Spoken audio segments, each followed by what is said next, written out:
All right, welcome back to Tomb of Fate. This is session 2 of High Walls of Sunsend, entitled Crypt of Vilusk.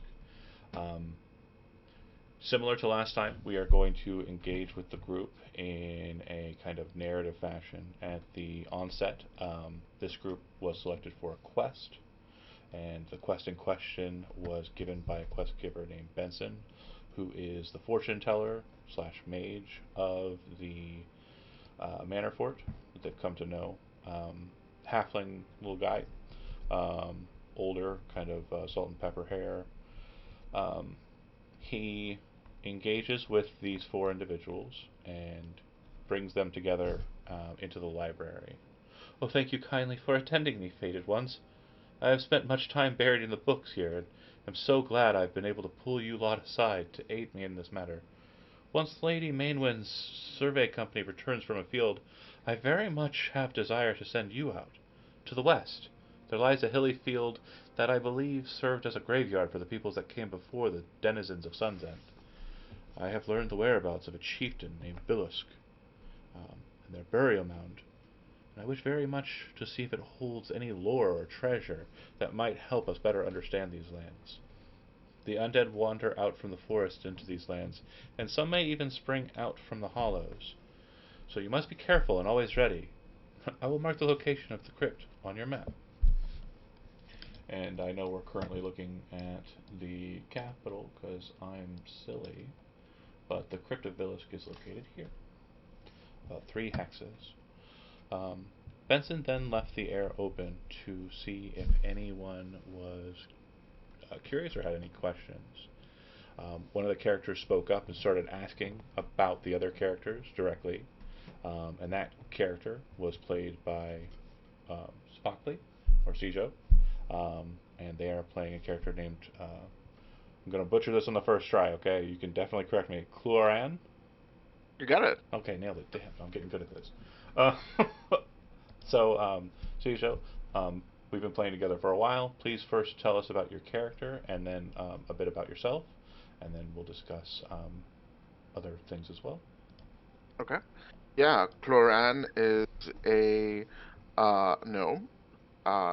She is of average height for a gnome, average build, with brown skin and long ears, and green eyes. And she is kind of dressed in typical kind of like mage adventuring gear. Nothing too, um, certainly nothing too like uh, luxurious or opulent, pretty basic, and um, you can tell that she's not a martial or combatant, physical combatant.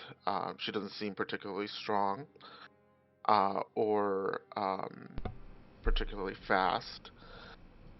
And she does kind of ask about what everyone's strengths are, what you know what are people bringing to the table. She's not an expert. I'm not an expert on the undead by any means, but I know that they're dangerous. And out of character, my name is Sipakli, and I've been playing with John for a while. And that's it. Anything else, John? Yeah, so regarding lines and veils, I discussed in the Mm, first session, my particular line is like anything to do with child abuse, and then my veils, or and sexual assault, or SA, um, and the veils I have, like when it comes to kind of moving the story away from view and just kind of doing it in a kind of fade to black and then deal with the repercussions afterwards without getting into the gritty details of it will be like romantic or sexual engagements. But beyond that, I'm pretty, available to anything else. Is there anything in particular that you think would be something that you'd want to be pulled off the table completely, and just something you want to kind of, you know, make sure that's not kind of brought into these games? And is there anything veil-wise that you think would be kind of, we could probably hide it? I think you and I are pretty much in agreement about what gets pulled in. I don't think I've ever played in a game with you where I've had to go like, oh shoot, let's shift. So I think yeah, definitely agree with the lines around like sexual violence and stuff. Cool. Um, Perfect. So when Cloran kind of like puts forward this, hey, I believe she also states, "I'm a wizard," and kind of like puts that very forward. And I think in character, besides myself, the first response was kind of like very forward as well, and kind of like, "Me too," and that came from uh, Sam's character, Orlok.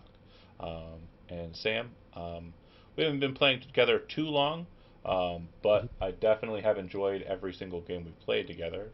Um, and your character, Orlok, I believe, is going to add to that list of cool shit. Let's go ahead and have you tell us a bit about Orlok, and then a little bit about yourself as well. Yeah, Orlok has kind of a friendly face, but as you look at him, there's probably like a fly buzzing like against the side of his face that he just doesn't notice. He seems like a little less here than most wizards would be. He seems out of it or dazed, but he's dressed in the traveling clothes of someone from a very, very cold, remote region. Someone who lived kind of off of the land, carved his own staff, got his own like leather goods and stuff. So he doesn't remember how to do any of that. I'm sure he wouldn't be able to do it, but he feels proud and believes that he did. And I'm a bit about yourself. Yes. So, in terms of veils and like hard limits, I agree with all the ones that have been brought up. Uh, Seems pretty fair. I don't know that I have any that I specifically want to add.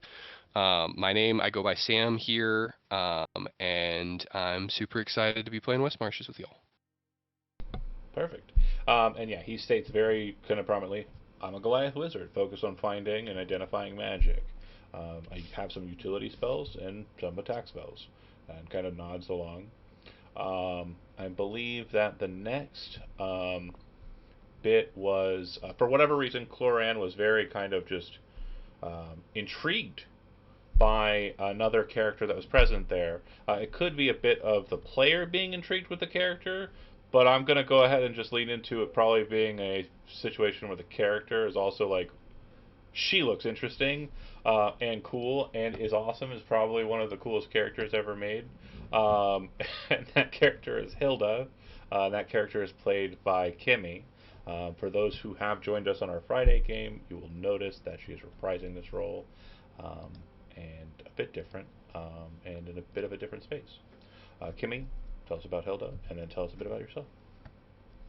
This is Hilda Irontoe. When you meet her, she looks very young. She's about 4'1", but her armor is very clean, not a scratch on it. Her shield, brand spanking new. Her spear, everything looks brand new, very clean. You could tell she has not been out in the field. Um, she is very eager to go out and adventure, so she's definitely ready to go.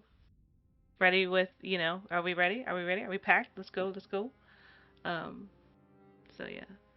Uh, I have only been playing with Joe. John, I've been playing with you for like, what, 3 years now? Yeah, I want to say that's about right. Yeah, because lovely She Show brought me into this space and integrated me into D&D. So I've enjoyed it. It's been great. Anything on the lines or Vales docket you want to add to the itinerary? Oh, animal abuse. I know. If there's a dead animal, it's fine, but like active abuse, I Okay. please no. And as long as it's like, if it's monstrous animals, like a dire wolf, like, Oh, that's fine. That's like, but it's like real life, a dog, a cat, yeah, a yeah, rat. Like, I don't understood. think Yeah, I agree. I'm on board with that. That's a very good one as well. Not one I think about very often because I don't typically use like dire wolves or beasts or you know. anything. Yeah. But yeah, okay. Cool, cool, cool. And I think that the last one on the docket, and I'm just making sure. Um, oh, right. So Hilda being kind of focused on by the gnome, and then she puts forward a question and asks, "Is it a hilly field, or are there any villages or farms neighboring this field?" And Benson kind of gives a look of sadness, and then kind of forces a smile to his face. Um, no, no villages or farms. It's at least south of the city of Sunsend, anyway. Everyone is believed to have fled north through the gates and into the protection of the northern ladies. And soon after he states that, the fourth individual, who's probably been standing to the back, arms crossed, listening very intently, making presumptions here, Adam, but we'll just read what you wrote. His brow dipped in greeting, and he took a step away in order to lean the space, or learn the space, lean the space between the blades of his shoulders against the wall. Got it. Sorry, I'm bad at reading sometimes. Undead's got it. You're good. The words rolled off his tongue with a subtle accent that made him pause, and he reached up to touch his lips for a second. It felt both foreign and familiar to sound the way that he did, even though he'd probably talked this way his entire life. Are we talking mausoleum, memorial, tomb, or just finding a fancy coffin in the graves? Is the question that our last character here, Rex, asks of Benson. And Adam, go ahead and explain your character, and then tell us about it. Right. So Rex is a Goliath, so he easily stands almost 7 foot tall. Um, Big dude wearing splint mail. He's got marble marking. He's got what you could only consider to be the markings of like what you'd attribute to marble across like whatever parts of his skin that are exposed. And of course, in this case, it's just his face. Um, he's got a greatsword just kind of leaning against him. The blade is wrapped in cloth. Good luck finding a sheet that'll fit that. But yeah, that's basically Rex. And then a bit about yourself, and if you have any lines or veils you want to add to the document. I'm Adam. I am a father gamer and writer. Um, it's nice to meet all of you. The veils that I have are, I can pretty much agree with everything that everyone has said so far. Animal abuse, sexual violence, things like that. I just can't get down with it. So I fully agree with all of you on that. Right on. So, Benson scratches his head at the question, and then kind of looks up at Rex and says, "The books say it's a burial mound. I assume it's a crypt, underground. Doubtless a burial chamber with riches of the chieftain within for use in the afterlife. I think that's what the Hill Peoples believed anyway. Nothing exactly accurate regarding their beliefs that I've been able to find in the library, unfortunately. Um, and kind of leaves the space open for any further or follow-up questions to please put forward on the table. Just add, I'll try not to hit my head on the ceiling. Orlok will ask if is the library open for all people? Yes, of course, if you're interested in reviewing something. And then, out of character, above table, we, in this game, have a series of things called skill tricks. Mm-hmm. Those were presented in the handout. And then, if you're interested or you're watching, here's me being a complete prostitute. If you go to DM's Guild and you type in advanced character or advanced skill options, I don't even remember what I named the book. I've got a book on there about skill tricks. You can check it out for yourself. Buy my book. Yeah, focusing back up though. Skill tricks. I believe that Arcana. There are a couple that allow you to. I don't know if it's Arcana. I think it might be History.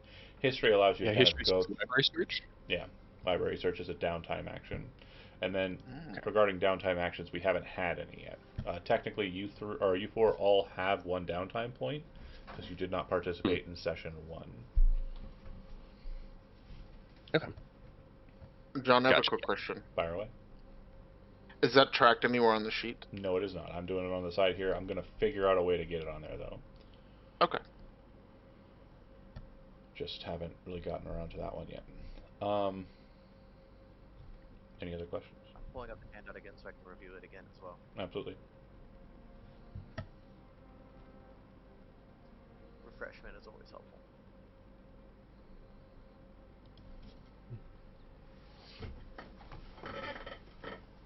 Okay. So if no further questions on the details of the crypt, he would give you that map marker, and then he would state that it's to the west. Not terribly hard for you to get there. You'll have to ford the river Azumeta and make your way out of the forest, across the King's Road, and then to the hills where that it resides. Um, if you have no further questions, we'll get into the next beat, which will be us traveling.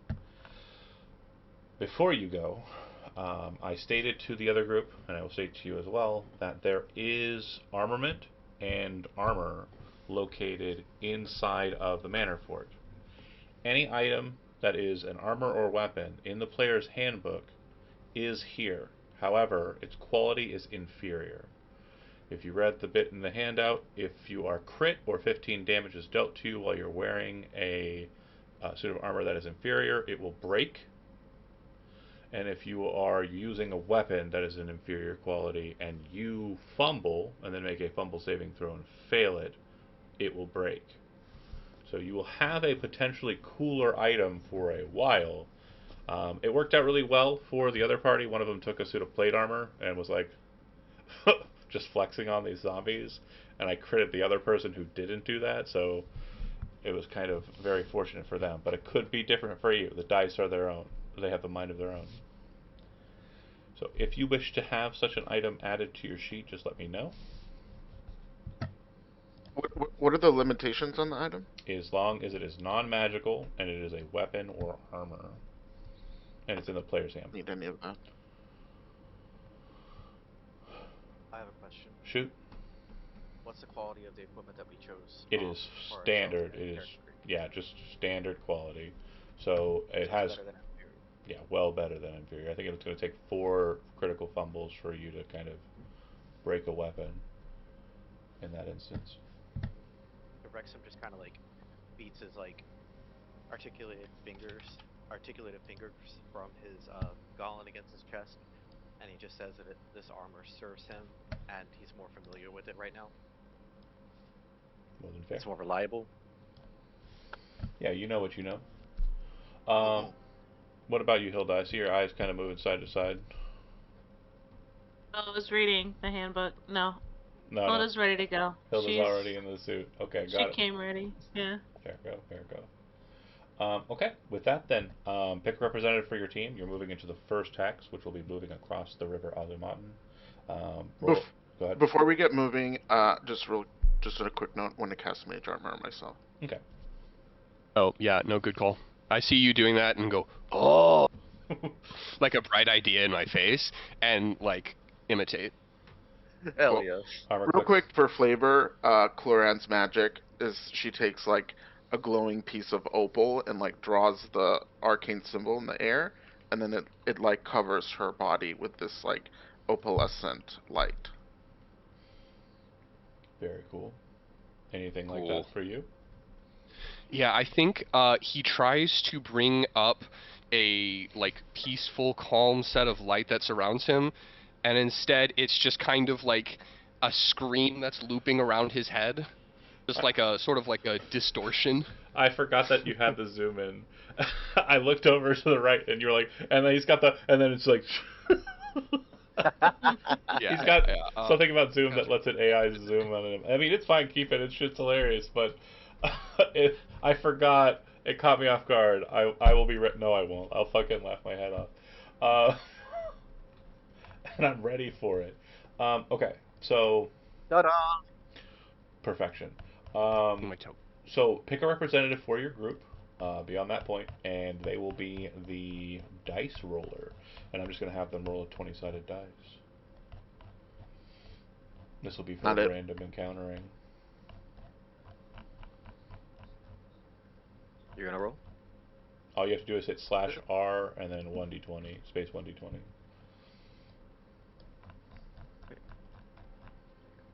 Who's gonna roll?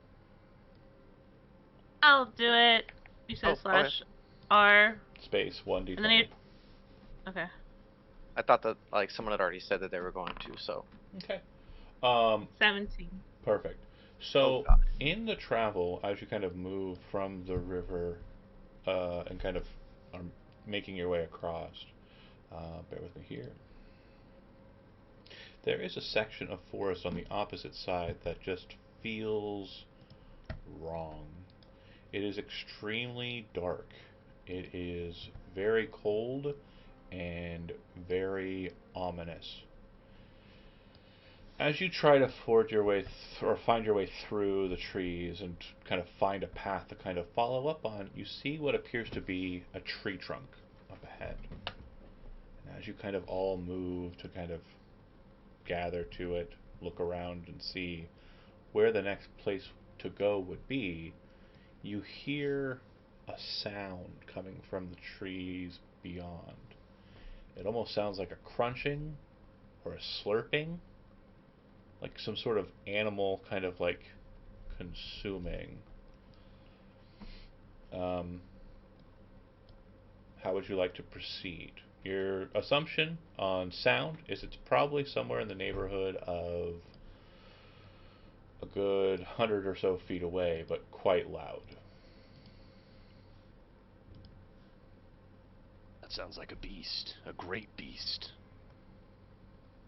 I'm going to quietly pull the cloth off of my blade and tuck it into my belt. Okay. And just for the moment, lean the back edge against my shoulder. Can I use the hide action to hide behind the stump? Yeah, absolutely. Go ahead and make a stealth roll.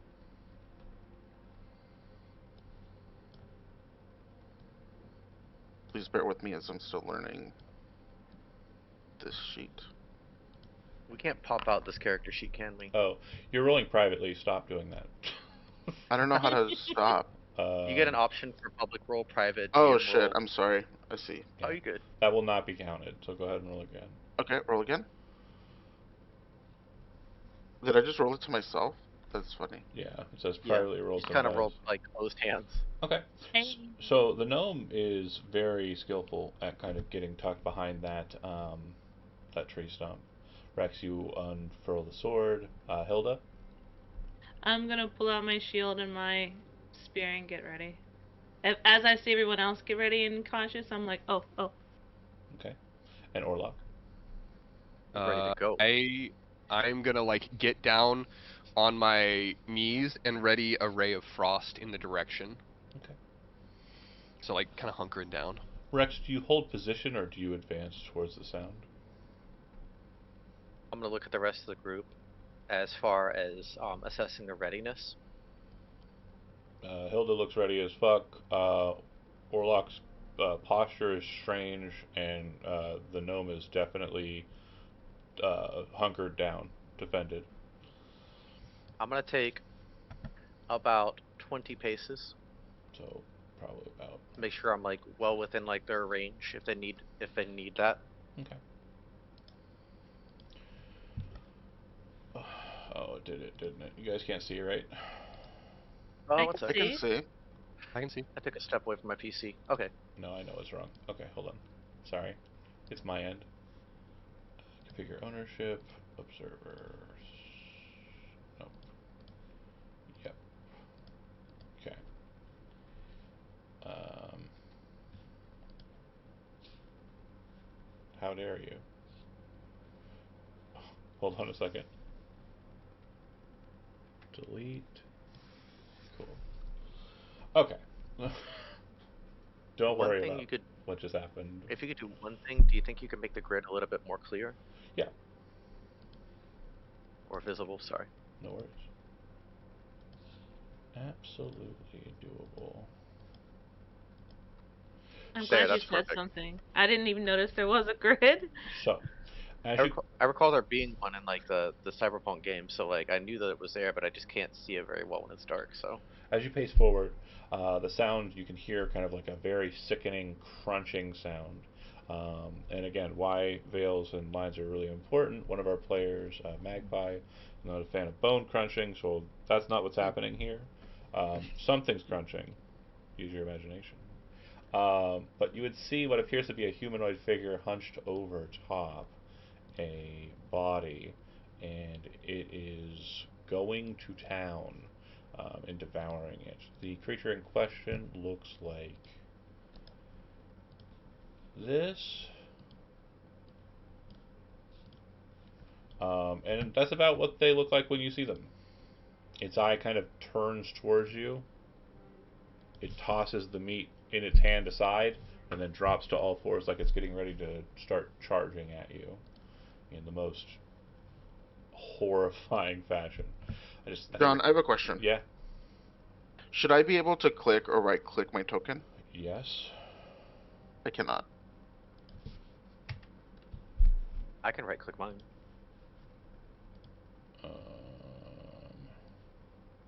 How about now? Nope. Go up to the top and click the little person guy. And then also click the selector. Oh, okay, now I can. Thank you. No problem. Took me a second to figure out what was going on. But yeah, the creature is going to start charging towards Rex. So we're going to go ahead and flip on good old-fashioned combat music. Initiative. Roll initiative. The combat is added.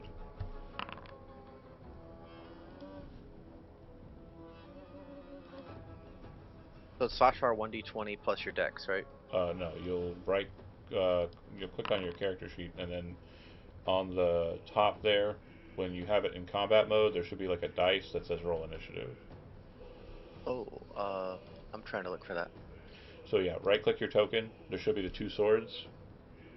Click the two swords so that it turns on combat. It'll show your character at the bottom in combat mode. Oh, wow. Then there should be a dice, a d20, and what looks like a suitcase. Click the dice. I'm looking for it. I'm blind. You got it. Oh, There we go. Okay, cool. Alright, so it's just a bit faster than you. So it is going to close. Did I get to roll? I did, okay. 5, 10, 15, 20, 25, 30, 35, 40, 45, 50, 55, 60. It is literally charging straight at you. Like, when it comes to the point where you realize it is coming to attack you, it's literally close enough that you can smell its stink. It smells Wrinkle my nose. foul. Did I interrupt your meal? Rex, you're up. Speak up a little louder. My turn? Yep. Alright, I am going to... It's right up in my range. Yeah, it ran right into melee range with you. I'm just going to roll my eyes. And then I'm going to overhouse it. Okay. With my greatsword. Let's see it. Alright. So how do I roll here from the game? Do I just literally write I type in slash No. R and then No. So stop trying to type stuff in the chat. If you click open your character sheet, the little suitcase thing, and then click on inventory, you should be able to click your inventory's like weapon there, and you might be able to drag and drop your weapons into those boxes above your image in the bottom left corner. I think that might work. Hold on, let's see. Yep, that works. That exactly works. So, hold on. I'll help you out here. Rex. Inventory. You got a great sword. It is now in your primary hand. You see it? Okay, thank you. I don't see it in my primary hand, but I do see the greatsword. Do I just click the greatsword? Yeah. And then now you have an option in the chat. It says attack and damage. Give me the attack first. It's extremely interactive. Yes. That'll hit. Ooh. And you targeted. You should all have heroic inspiration. So I can't give it to you again, but make sure you click on your character sheet that you do have heroic inspiration. Yes, sir. 20 hits. So now you'll click the damage.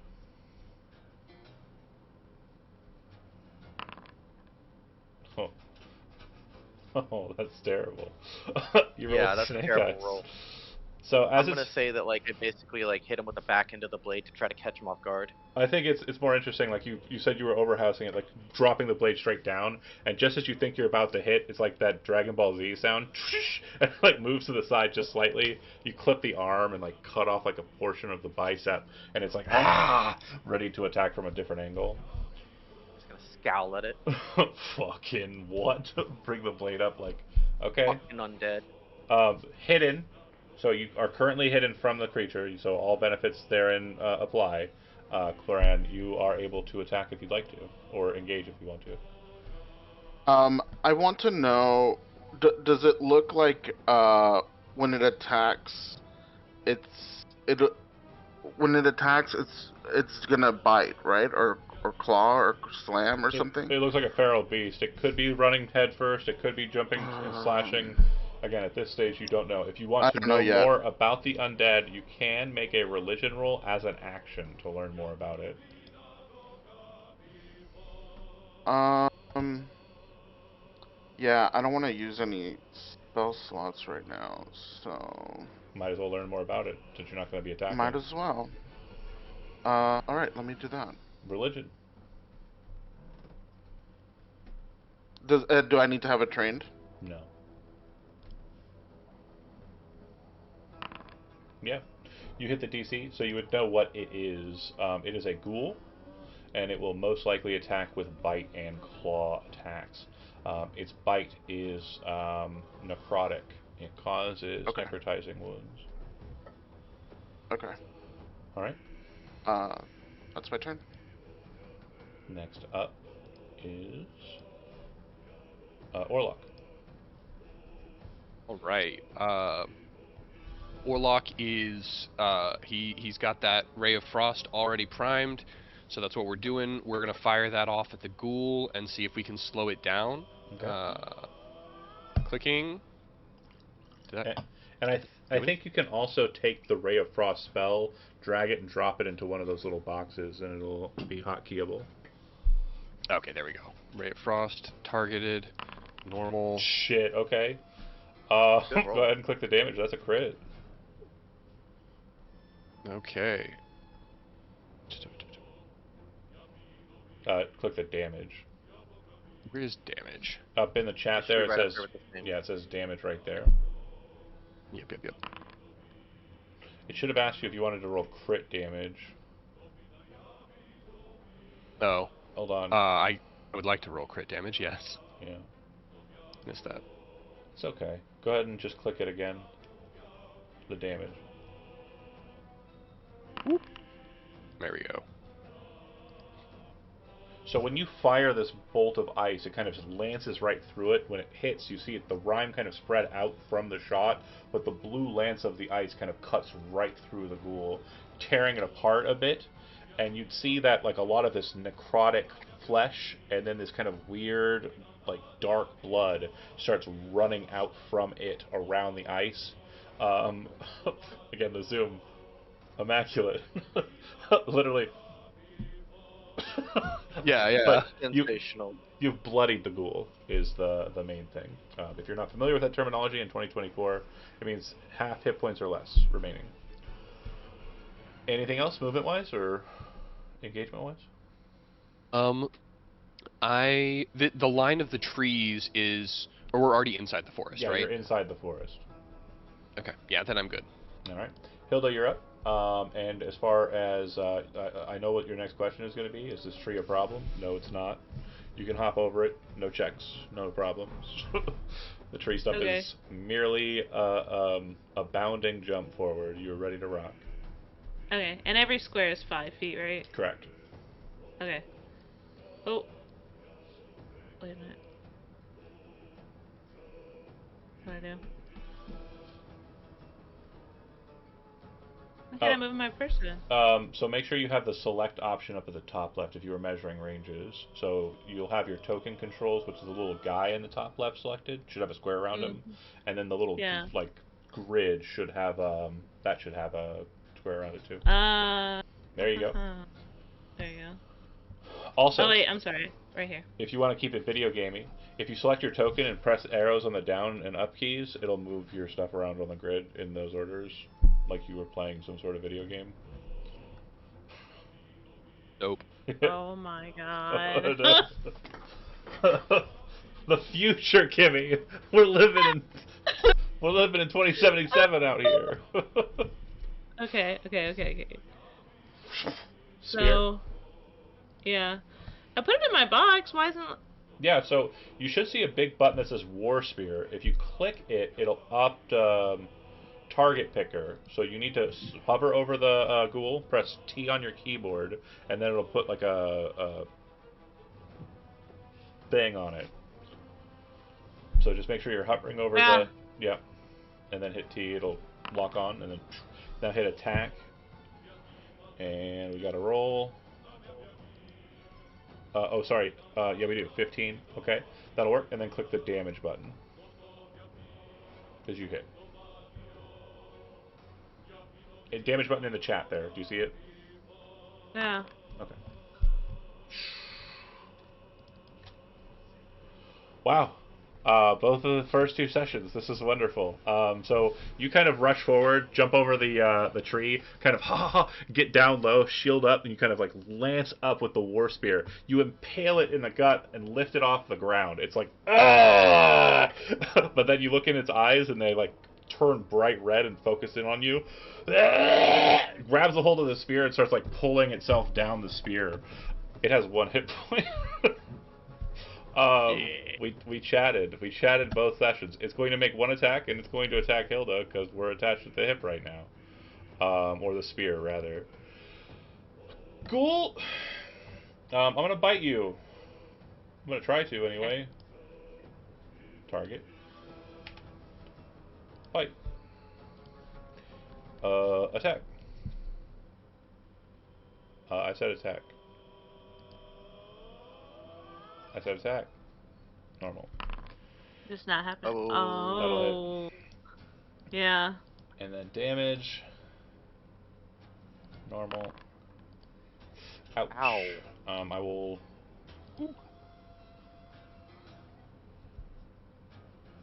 I don't know why. Does it automatically do it? No, I had I targeted the ghoul somehow, so it's Did you kill your It's own fighting ghoul? itself. that's too funny. I don't think. Okay, hold on. We're gonna do it again. We're gonna do it again. Here we go.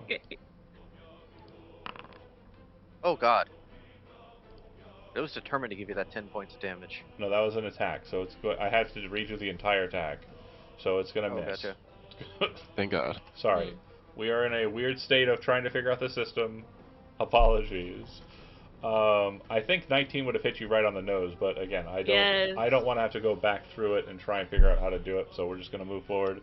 It kind of leans in. You, like I said, you have the shield, and you're just kind of pushing the shield up and kind of lifting him up further away, and it's like scratching at the shield. Next up is Rex.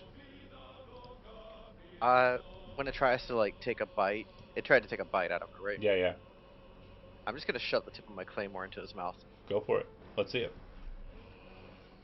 Oh wait, don't roll. Attack. Mm-hmm. And then click the attack button in the chat. Boom, hits, and then let me see the damage. It's got to be 1 or more, but I want to see how big it is so we can narrative it. That's still the attack. Let's see the damage. Oh shit, my bad. It's okay. I think I rolled an 18 again.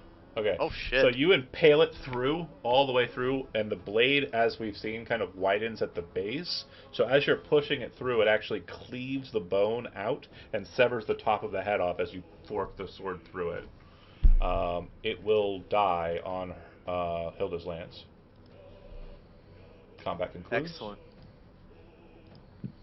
And pause for a second here. Got it. And got it. Okay, moving back to the main map. Activate. That was the first square. These squares are about a mile wide, so these travels are like very intense, but they're not very long, so there's no need to rest after that. You'll continue forward in the walking, and I need another d20 roll to see what the next hex will present you. That's going to be a slash R 1d20. Correct. Okay. Ooh. Interesting. So 2 through 5 means that there's going to be discovery here. So I mentioned the King's Road. I will explain the King's Road a bit more thoroughly now, since it's a discovery and you're not just bypassing it. The King's Road, as you approach it, appears to be a very well-built road. Stones, railings on the side. There are grooves in the road itself for carts and wagons and the like. It looks like a very formidable-looking construction. Um, in your inspection of this location, you would notice that in and around the areas that you're coming upon the King's Road, it does appear that there are a number of small little, like, doorways almost that seem to go into the earth near the road and underneath it. Almost as if there's a subterranean road present there as well. Now, as a discovery, you can certainly engage with it here and now, but your task, your quest, if you will, currently is the crypt. But I will put a marker on here. And just like the separated bridge or the broken bridge, that was found by them in random encounter territory during last session. They moved on from it. Are we curious about the under the door or under the road? We're moving on. All right. Moving into the next hex. Go ahead and give me a d20 roll. I'll let someone else do this time. Yeah. You've done a fair share. Orlock, you're up. Alright, sounds good to me. Let's roll that d20, and let's get something good. Out of 1, please. So, yeah, that's peaceful travel. So nothing happens, it's totally uneventful. You will arrive Clear skies, right? exactly right. You will arrive at the Crypt of Vilusk in perfect timing. You see a hill that stands taller than the other hills nearby. There's a ring of stones at its top, and you can see that there's standing stones kind of arranged around it. There's a long path that has been cut into the hill, leading to a point on its western side. The earth of the hill is held away from the path by large stones that have been stacked seamlessly, forming a hall-like procession up to the large stone portal. On the stones of the walls of the entryway are etchings with eagles and hunting men motifs. Boulders seem to have been, or boulders seem to have blocked the opening at one point, but it looks as though those boulders have been cleared to the sides of the opening. Beyond the boulders is a set of stone-cut steps within the entrance that lead gently down into the dark spaces within. Given my proficiency in mason tools, I take a second to just admire the stonework.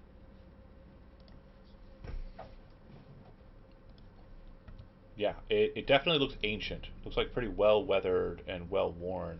The main thing that you notice is that it seems that this kind of hall-like procession that leads into the hill itself, it's done a lot of work in kind of preserving a lot of the structures here. John, you said the boulders seem to have been cleared, the sides of the opening. Yeah. Does it look like it's been recent? You know how when dirt, as soon as you move it, you could tell it was recent, or is it been a while? As a dwarf with stone cunning, I will allow you to make a perception check, and I'm going to add your proficiency in addition to that. So when you kind of click it, go ahead and make sure you add a +2 bonus to it. Should allow you to do so when you roll the dice. Okay, Indeed, secret tunnel. Hmm? Oh, somebody in the chat. Secret tunnel. So you said add +2? Add +2, yep, because you're adding your proficiency twice. And what'd you get? Did I roll correctly? Yeah, looks right. The math looks accurate. You're not sure. It definitely looks like it has been moved. She got a 9 for those watching at home. It definitely looks like it has been moved. Your best bet would be at least within the last year. Okay. Recent as far as temporal like logic goes, but you can't tell if it was moved like just now or like a while ago. Hmm. Do you wish to proceed into this space?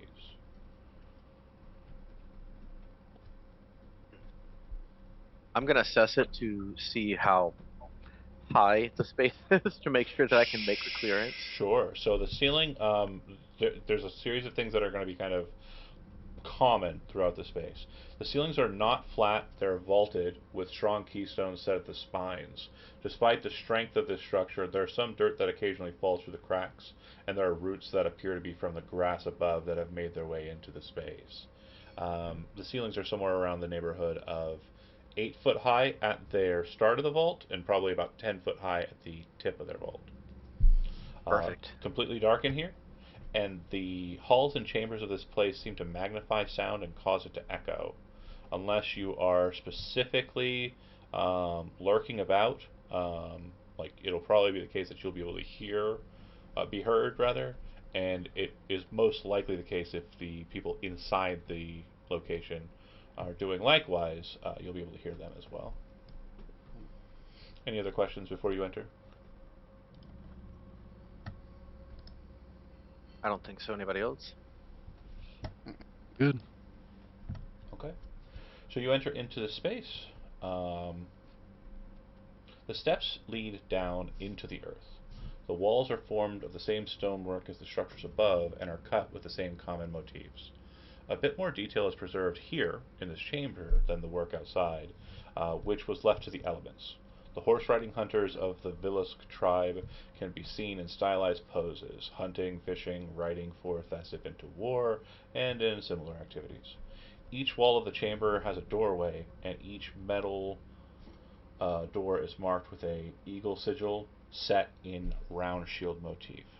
I am moving you into the interior now. Hmm? Oh no. Okay, good. It's fine. So, descending down, you can make your way down to the base, and you'll see the 3 doors that I mentioned. Do we need torches? I believe one person has light already activated. I put that on there because I presume. Do you have the light spell, Warlock? I have minor illusion and elementalism, which might. You can carry a torch. Okay, yeah, torch sounds good. Yeah. Okay, cool. I assume that Orlok would be carrying a torch. Since you need both hands for the great sword, you're probably not carrying a light. And I think Chloran, you have dark vision, and I have dark vision. Hilda has dark vision as well. Those should be working just fine for you. I won't be able to see them in my screen because I'm following from Orlok's position in viewing thing. So people watching at home, you do not get the gift of dwarf sight. However, you should notice that after a certain pace, color seems to disappear and it's just gray after that. Dark vision has no color, so if you are by yourself walking around in the dark, you have no benefit of joy in the form of the spectrum of color. But yeah, you move into the space. If you drop down the steps, you'll see what I'm talking about. Oh no! Wait, pause. That was weird. I don't know why that happened, but here we are. We're moving through it. There's like a weird wall there. Huh. Okay. I hope that's not. That's very strange. We're learning. There's 3 doors. They appear to be heavy-set metal doors, or metal framed doors. Any questions? Are these Go ahead. right? Is there a way to ping? Yeah, hold down the left mouse button. Left mouse button? Oh, are We can these see it. things like statues? They are indeed. They appear to be statuary that look like maidens holding up decanters of water.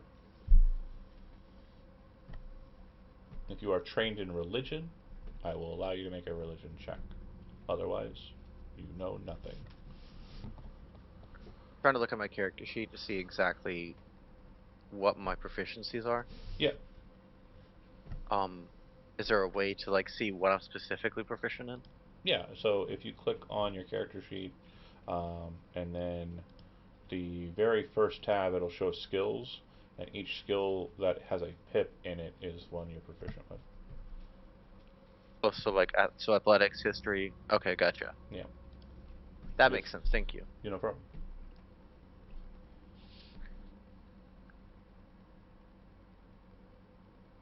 Yeah, but the statues look like they are basically identical.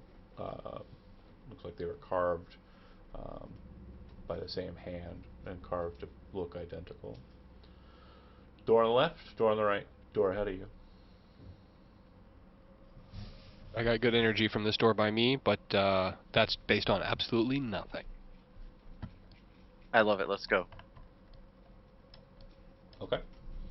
So when you come to the door, what you'll notice is that the door appears to have the wood of it swollen inside of its metal frames, its iron frames. As you kind of test it, it doesn't appear to be locked. It just appears to be kind of like swollen inside of its frame. So it's going to require a strength ability check to force the door open. I'm gonna clap my hands together, and then I'm going to set my claymore against the wall, Mm-hmm. and Oh, I'm going to. cast. Hold on a second. Before you do that, I'll cast Yes. guidance on you. Oh, thank you. I am going to try to wrench that door open. Okay. Now, what? How do I roll that? Do I roll it from my sheet, or do I just manually roll? Yeah, again, never manually rolling on skill checks or ability checks. If you click on, I don't know what all that's about, but if you click on strength on your character sheet, it should roll it. Not the saving throw, but the actual stat. Oh, cool. I'm overthinking this. Yeah, quit it. You will open the door. I don't know what guidance gives me. You force the door open. Okay. You feel like if you'd gone a little bit harder, it would have ripped the door right off of its frame, but you feel like you did a pretty sturdy job of maintaining a balance of, oh my god, I'm super strong and I'm strong enough. Okay, the door on the opposite side, entering in. I'm gonna grab my claymore, and I'm going to rejoin the group. Okay, past the door, you would see within this chamber are walls lined with hanging cloaks and kind of set inside of these small little like cloak areas. Um, the cloaks inside appear to be different colors. Um, Actually, no, yeah, the cloaks are a bright gray color, hanging from bronze hooks nailed into stone walls at about eye height for a person. Um, there are no adornments or etchings in the stones of this room. It just looks very plain in this space. The cloaks look like they have different inner lining colors. That's where I was going. Um, Warlock is going to grab a warm cloak and then just kind of like look at it to see if it's been destroyed or moth-eaten or weathered or anything like that. There's a muskiness to it for sure, like kind of like a Goodwill smell is the best way I can kind of describe it. But other than that, it looks like they've maintained their, they don't look threadbare or anything. They don't look like they've been assailed by the elements or vermin. So quite good. The cloaks that hang on the north wall appear to have red interiors, like the interior lining of the cloak is red. The ones on the west wall have a yellow lining, and the ones on the south wall are green. There are a total of 4 yellow robes, 2 green robes, and 3 red robes. I'll approach the red robes. Okay. That's in the middle, right? Uh, the red is on the north. Okay, so up top. And I'm going to grab one of the cloaks out of curiosity.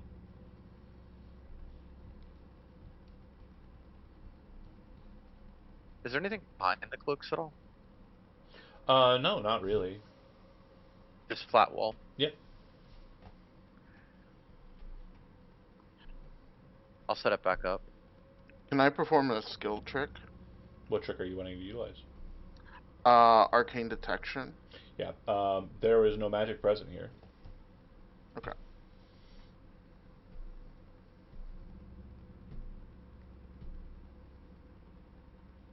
All right. That's weird.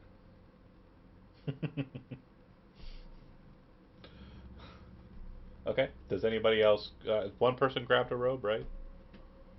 Yeah, I got a robe. What color did you grab? I think I grabbed the gray robes, I think, Well, the inner because they were. lining. Sorry, Oh, the inner lining. I guess I grabbed it from the north wall, so red. red. Okay. Cool. Cool. Cool. All right. 2 more doors. What do you think about the left door?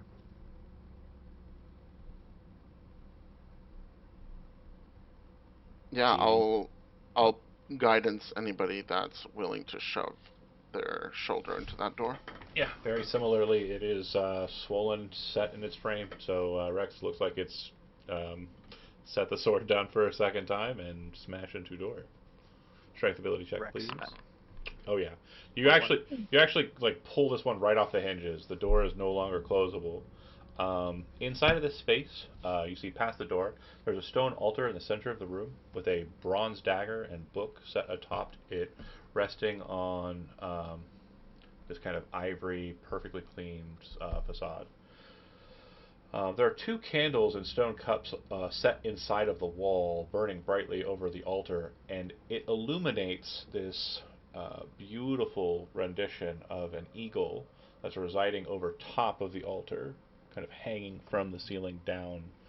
Um, there are four alcoves cut into the four corners of this room, and set within those alcoves are the remains of what appear to be tribal warriors. You can see that they have boiled hide armor, and the hide armor appears to have like flecks and remnants of yellow paint on them. You'd also notice that they are holding what appear to be rusty swords and old wooden shields on their person. Set above each of the alcoves is a plaque made out of bronze that has ancient kind of Vilusk writing upon it. Is No the plaque one, removable? Sorry. none of us have religious training here, huh? I have history, but not religion. No. Benson's also a scholar and did not think about other people's.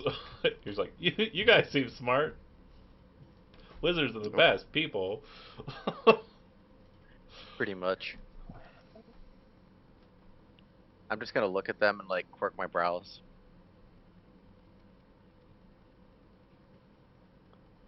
Can I use comprehend languages and ritual cast it to try and read some of the Vilusk etchings? 100%. Okay. Rad. We need a Yes. warlock with eyes of the Runekeeper. In the process of the 10-minute cycle it takes to cast comprehend languages as a ritual, does anybody wish to do anything else?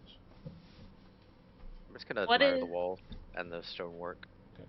What were you saying, Kimmy? You said there was a dagger and a book on the table. There is a dagger and a book on the altar, correct? What's on the cover of the book? It's a sun shape with like an eagle on it, and it looks like the craftsmanship is kind of like this very fine-looking bronze craftsmanship. I'm gonna open the book. Okay.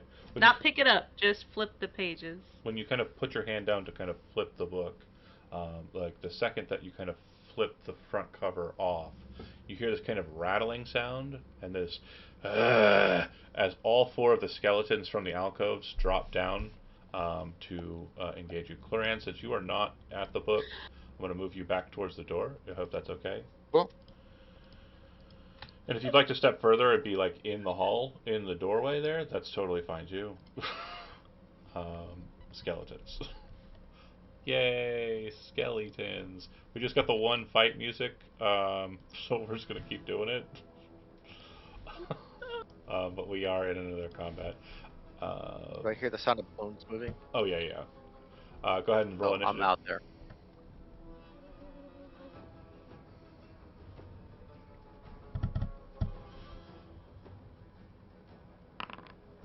One sec, locating my get to go. Foxen.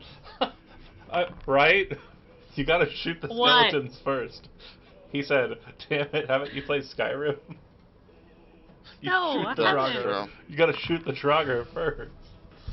Those are all good rolls. Let's go ahead and get this guy on the docket. Ooh, ooh. Combat has started. Cloran, you're first. oh, Start Dovahkiin fight music. Twisted Force is Okay. the best one. I just hope I don't get copyright struck. Yeah. all right. I'm gonna move. Well, I guess yeah. I'm not gonna move. Wait, I'm not gonna move. I'm gonna use. I'm gonna cast a spell. I'm gonna cast Shocking Grasp. Love it. around the corner. I'm gonna try to snatch some of that bone. That's a crit. When you Okay. click on damage, go ahead and make sure, first off, make sure that you select the target and hit T over top of them. You got that? God damn it! All right, so No, I have to roll again. you should be good. We're gonna check it. Go ahead and click the damage on the attack. There's no damage. There's no damage button. Up above in the initial post, you should Oh, see. oh Yeah. shit! You're right. There is. There is. When you click attack, it's gonna put attack and damage in one block, and then you'll just hit them from there. That's And I different. crit, right? Yeah, Yes. click damage. Yep. Okay, 10 damage. Nice. Apply. So you kind of reach around the corner and zap, and it kind of pops. You'd see that like as it's kind of moving, it hits, and like a bunch of its bones go flying onto the ground, breaking, splintering, and it kind of and it's kind of like looking around the corner of the frame at you. It looks like a good 20% of the bones of it just popped off, but it's kind of like still cluttering and clanking towards you. Again, obviously skeletons can't bleed, but it is bloodied. This is how we describe these things. Okay. You break a single bone and marrow starts leaking out. Maybe I don't fucking know. It's bloodied. It's fucking bloodied. Anything else from you? Yeah. Can't take me. I move out into the hallway. Smart. Orlok. All right. Oh, I don't want this attack of opportunity, but I really need to not be in this room right now. I'm going to take movement, step backwards. You're still within range of it. Diagonals count. Okay. So then I'm going to diagonal this way. That will provoke an opportunity attack, but it'll put you in threatened with the guy below, so there's no point in doing it. Okay. I'll move back this direction then. Okay. Now, yeah, absolutely. So you'll take an opportunity attack, but because it's attacking through the corner, you're going to have a +2 because of cover. Okay, so AC 15 because of mage armor, which did not attach to my sheet for some reason. I think I didn't click it. I didn't like select my token when I did mage armor. That's gonna crit. I'm gonna use my reaction. No, it's a shield. Oh, you're gonna use Stone's Endurance. Stone's Endurance, yeah, because he's automatically gonna damage me. So. It's gonna be 15. So let's see the so 10. So nice. I'm gonna go ahead and go ahead. Beautiful. Sorry, I was just gonna say I have 9 health, so I 100% would have been insta-kit crit by that. Yeah. Damn. You would have been clipped so hard. So then I'm gonna manually adjust your hit points. I think is probably the easiest way to do it. So you're gonna go down 5. So you're gonna be at 4. Cool. And I will. Sorry. I was gonna say. I was gonna say right across the back guy. Go for it. And then make sure you target it before you attack as well. But as you're kind of like moving away from it and not really kind of giving them any credence, you see it kind of like drop down very quickly and lance you with the short sword in a very kind of beautifully done kind of thrust. Despite being dead, they still have a bit of motion. The Ray of Frost goes lancing through, just like it did last time, but the skeleton, like once it hits the ground, lifts its kind of shield and like sword up and like moves away from it. Lance goes over its shoulder. All right. Okay, that's turn. Next up is them.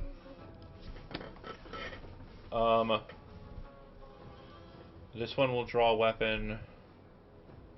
This one will pursue.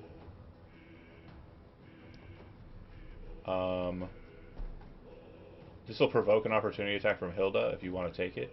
The one that's moving out the door. Oh, wait.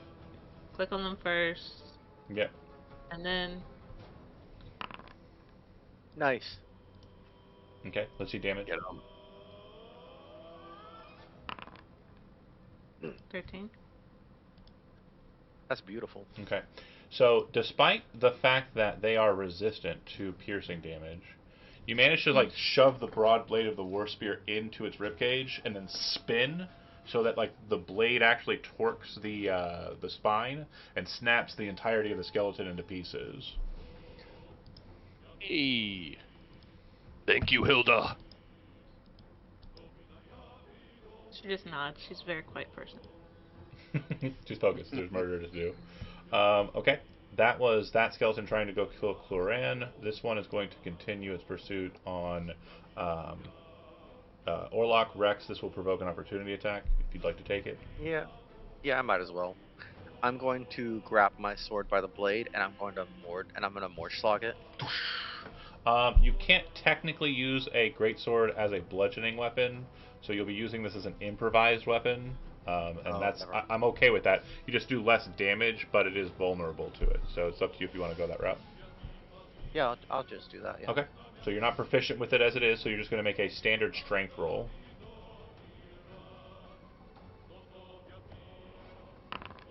That'll miss. Oh. It'll get past. Oh. Oh my Hold god.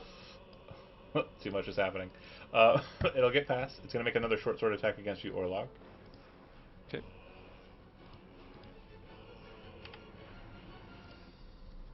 Huh?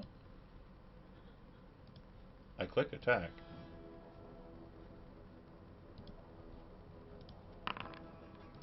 Miss. Thank goodness. The mage armor kind of deflects the blade as it pierces forward. They're good screams. John, I have a That is question. fire away. Are we? Is there a way for us to see the combat order or no?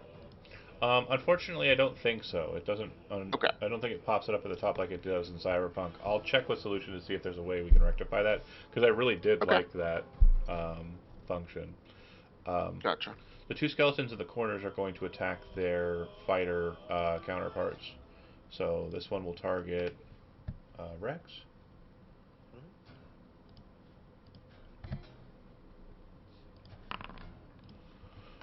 That'll hit, I believe. Yes, sir. And damage. Take 4. And I will apply it to you now. Hold on. Done. Then against Hilda.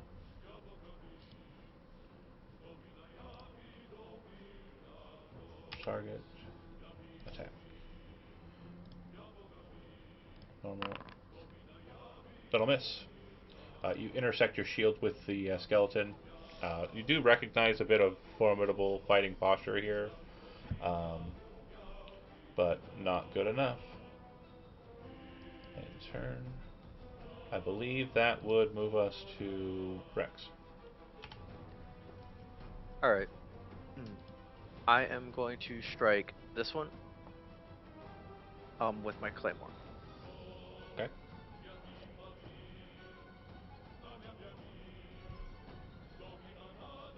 One sec. All right.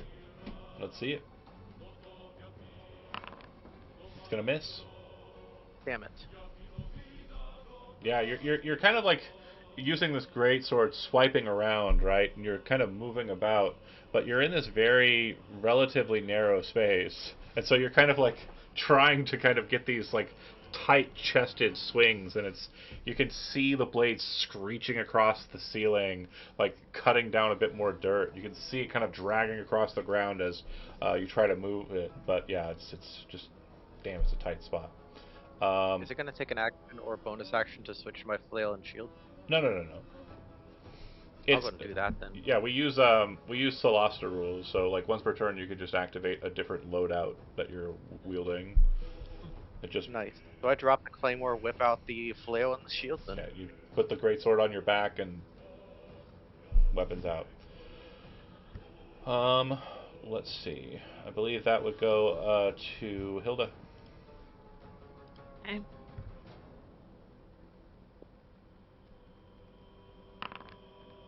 Oh. Okay, so this is our first fumble saving throw here. Go ahead and roll a d20. Roll. Oh. Oh god, don't lose your weapon right here. Oh, she's not going to lose her weapon here. Okay, He's gonna That's embarrass funny. us, so we'll help. success. So had you rolled a 2 through 9, it would have caused your weapon to drop a category. You would have gone from standard to fine, and we would have put that in your weapons inventory. Okay. Just a solid miss. Next. Yeah. Anything else you want to do? No. Cloran? Um, Orlok, are you bloodied? Yes. Okay, so I'm gonna move here so I can kind of peek in here and see what's going on with my fighter buddies. They seem to be doing okay. So I'm going to use my magic initiate spell. I can have one use of healing word, so I'm going to go ahead and pop a healing word. I wonder if I can target you. Let's see here. Okay, and then I'm going to cast healing word. I won't use. Oh man, okay. I can make it not consume a spell slot, and then I'm just going to roll the healing. That's 9 healing. Max health. And Let's hold go. on, I can apply it so he's healed. Okay, it didn't do it automatically. No, you have to hit apply on the side. So yeah, Orlok's got the hit points. Your hit points should still Okay, 9, cool. right? Looks like it. Yep. Cool. All right. So then that's my bonus. I have an Thank you. I do have let's do this. I'm gonna move here. Oh, I'm gonna move here. Oh, no. I can. Okay. Here. Mm. I'm gonna do another shocking grasp. Let's see the attack. Hit. Damage. Then I'm gonna do my damage. 7 damage. Doesn't look like you had me targeted. Uh, It's okay. Sorry. Hold on. God, motherfucking shit, bitch. Sorry. So 7. I can manually do it. It's fine. Thank you for doing that. Then I'll move back here. No reactions. That's my turn. All right. Some strong tactical play. Orlok, you're up. Okay. It cannot take reactions, so you can walk away from it if you'd like. Thank you. Yes. Yeah. The double header here, because I need to back up if I'm not gonna get disadvantage on this shit. Hell, move as far back as you can. Firebolt. You have a 35 range, so you could just like pace away from it. As a free action, Cloran is like, back the fuck up away from it. Yeah. Go here and still see it. Yep. So I will go here, firebolt, and we'll see what we get. Let's see it. Yeah. Damage. Love a firebolt. Oh, it selected the wrong one. That's funny. Okay, hold on. Oh. You still have the other one selected. Oh, the one in the back? Yeah. Okay, rip. It's okay. So it's gonna go. Just mirrored in everyone's tokens except for mine and Sabak and. Oh. That will kill this one. So you fire the firebolt, hits it right in the skull, it lights up, and then like bursts, and like the rest of the body. Move back and stay down. All right. Next on the docket, I believe, is Skeletons. I'm gonna go ahead and beat up these fighters because why wouldn't I? Short sword against Rex. It's a miss. I raise my shield and block it. You don't have a shield. I do. I equipped a shield and a. Oh, flail. That's right. flail. That's right. Gotcha. Then this one is going to attack Hilda. That'll work. Ooh. Ooh. Brother, ew. What's that? 4 damage, which I'll apply directly. That was almost a crit. Yeah. Next up is Rex. I am going to whirl my flail, get some momentum, and then whack the motherfucker in the jaw. Let's see it. Alright. Because I'm pissed that I've missed so many times.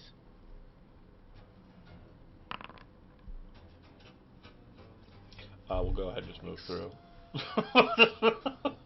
God fucking damn it. I'm not going to comment on it. I don't want to bring attention to it. It's negative. Exactly. Hilda, you're up. Okay. He's big, but it's like a... it's a funny thing to watch. No! What? Oh. I think Kimmy's pet is acting out. Yeah, just cat doing cat things. Love it. I have 5 of them. Trust me, I get it. Hit. 20. Nice. Okay. So that would be enough to kill it if it wasn't resistant to piercing damage. So it Set. will take that damage. But like I said, as you kind of move through it, it kind of pierces into it. Oh wait, they're not resistant to piercing damage. Old skeletons are resistant to piercing damage, and there's another skeleton that is. This is not that one though. Sorry. That'll work. He is dead. He is a dead person. Hell yeah. And then once he's dead, because this is my first time ever taking damage, I'm over there secretly like, oh my god, I'm bleeding. But it's not even like a cat scratch. It's oh my gosh, I can see my blood. I can see my blood. Yeah, a little panic. I'm leaking! Oh my god, that's funny. Chlorian, you're up. All right, let me pop around here, see how my folks are doing. I think it's kind of funny that the wizards are over here like fucking just tearing ass, and then We are killing everything here, so they need us. there's a part of me that wants to just like wait, 1, 2, 3, 4, 5. I could do it. So wait, started here. I'm figuring out how to like count my steps. I can't control Q like I used to, right? Right. Okay, hold on. Follow the path, spacebar.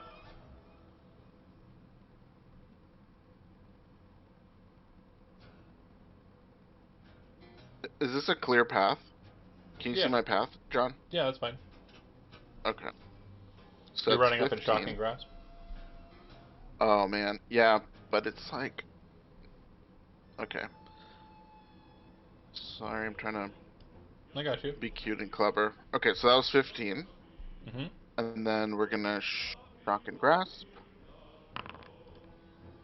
That'll hit. Hell yes. Okay, let me make sure I'm selecting him. At least someone's getting good rolls. Ah, okay, sorry. It's okay. And then I'm gonna hit my damage. 3 damage.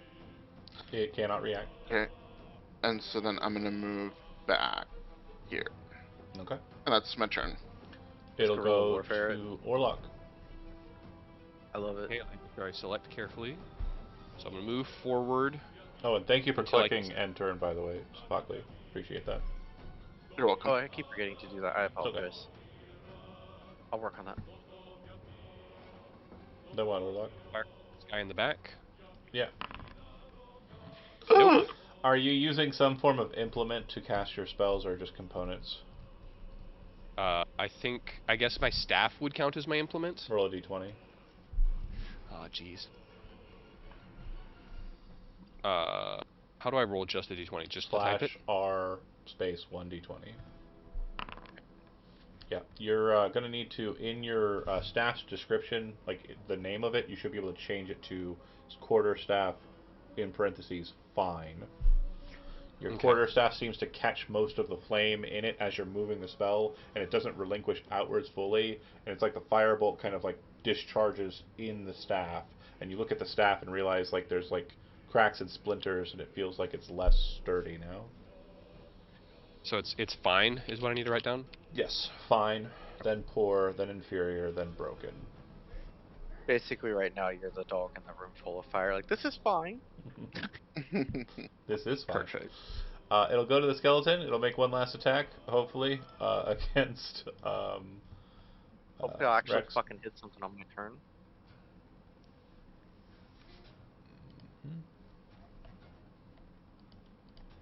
Target.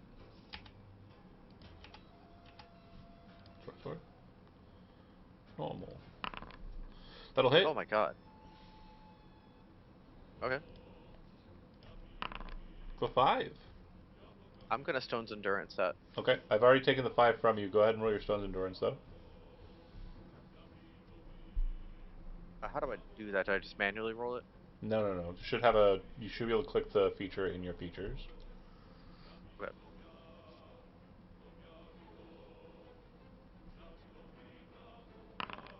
Okay, so you'll go back 5 instead of down 5, so you're back at 8. Hmm? Alright, got you set. That is it for my little guy.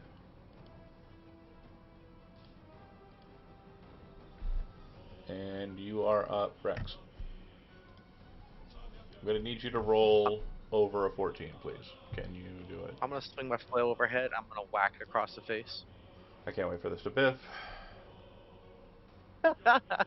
You're just fucking me over It's now been at this really point. bad. Okay, thank God, dude.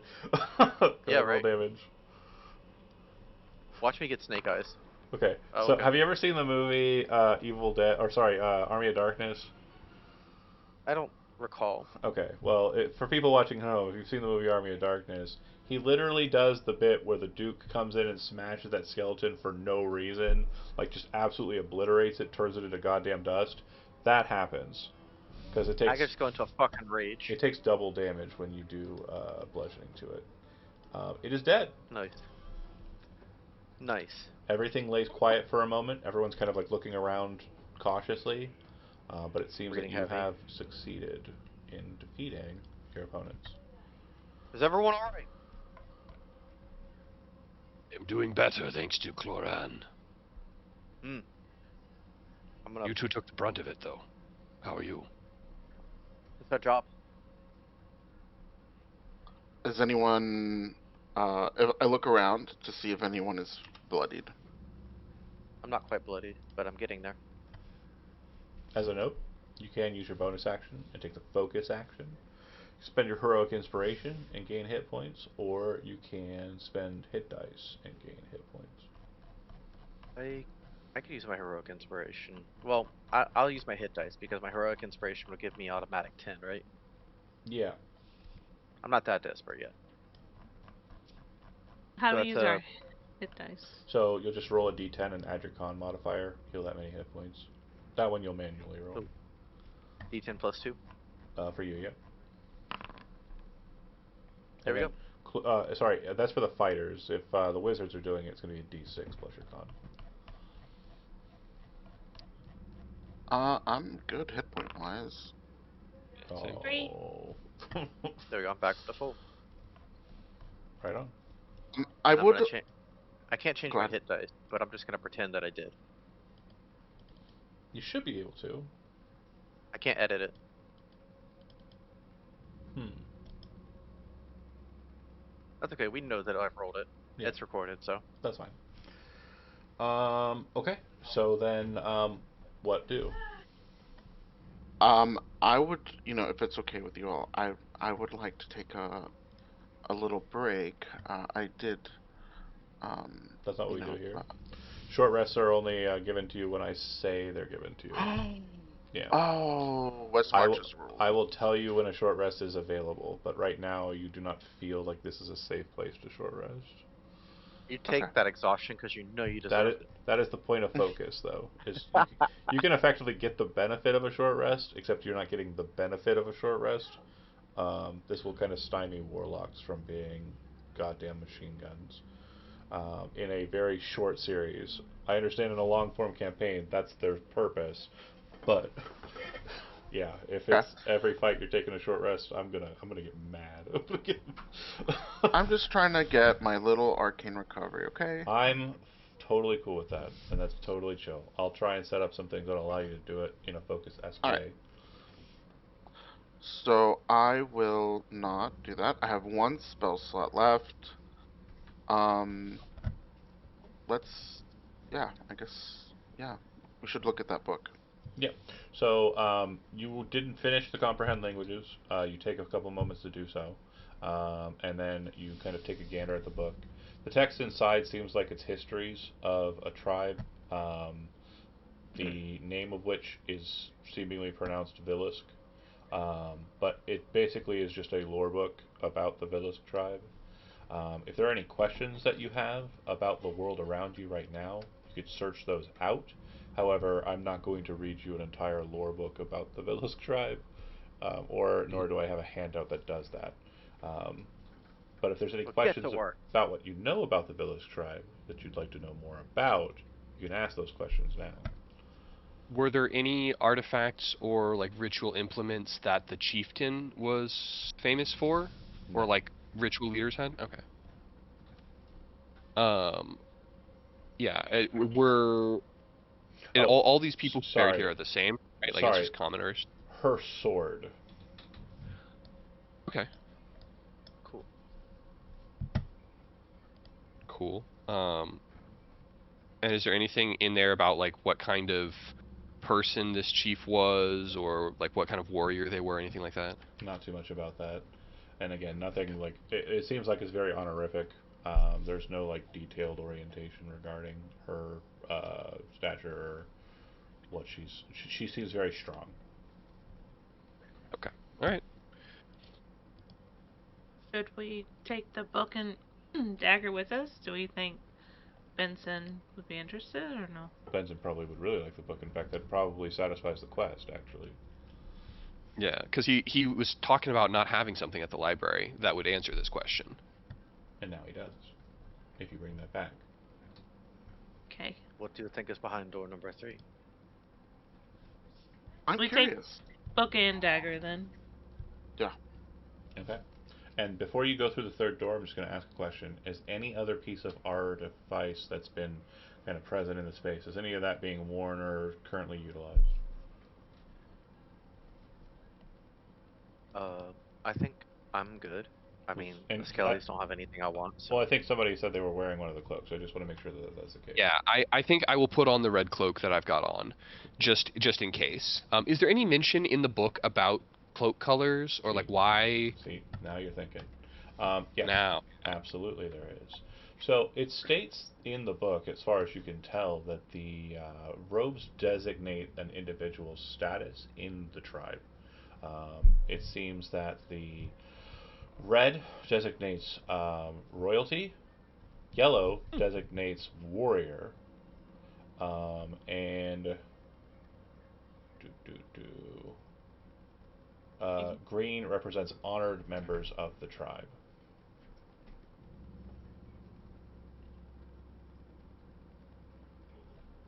okay, well, royalty is either the best option or the worst option. So that's the one I'm going with. I'm sticking with it. That is sound as fuck logic. More than fair. Okay. The door at the southern side, I'll state, at this point, Rex, no check is required. You have got these figured out. You're pretty sure that you'll be able to pop this bad boy open without an issue. You could fit so many bodies in this bad boy. Right. 100%. Um, okay. So, on the other side, bear with me here, you would see the following. Um, in the center of this chamber is a stone tomb painted green with heavy layers of dust resting atop it. It would seem this chamber has not been disturbed since whoever resides within it was laid to rest. A plaque is set upon the lid. Comprehend languages will tell you the name present is Barorn. Barrorn. It's a lot of R's, but it doesn't start with an R, so it's not good enough. Most probably a description of the buried person written in his native tongue. Seems to have a description as an advisor or vizier. I believe the term shaman is it's probably more in line with cleric, to be completely honest. Priest. Um, shaman has different connotations. Besides the tomb and walls, with the motifs found commonly throughout the rest of the tomb, um, the only other noticeable feature of this room is a large mirror with an ornate bronze frame mounted on the wall opposite the entrance. Do I detect magic in here? 1 second.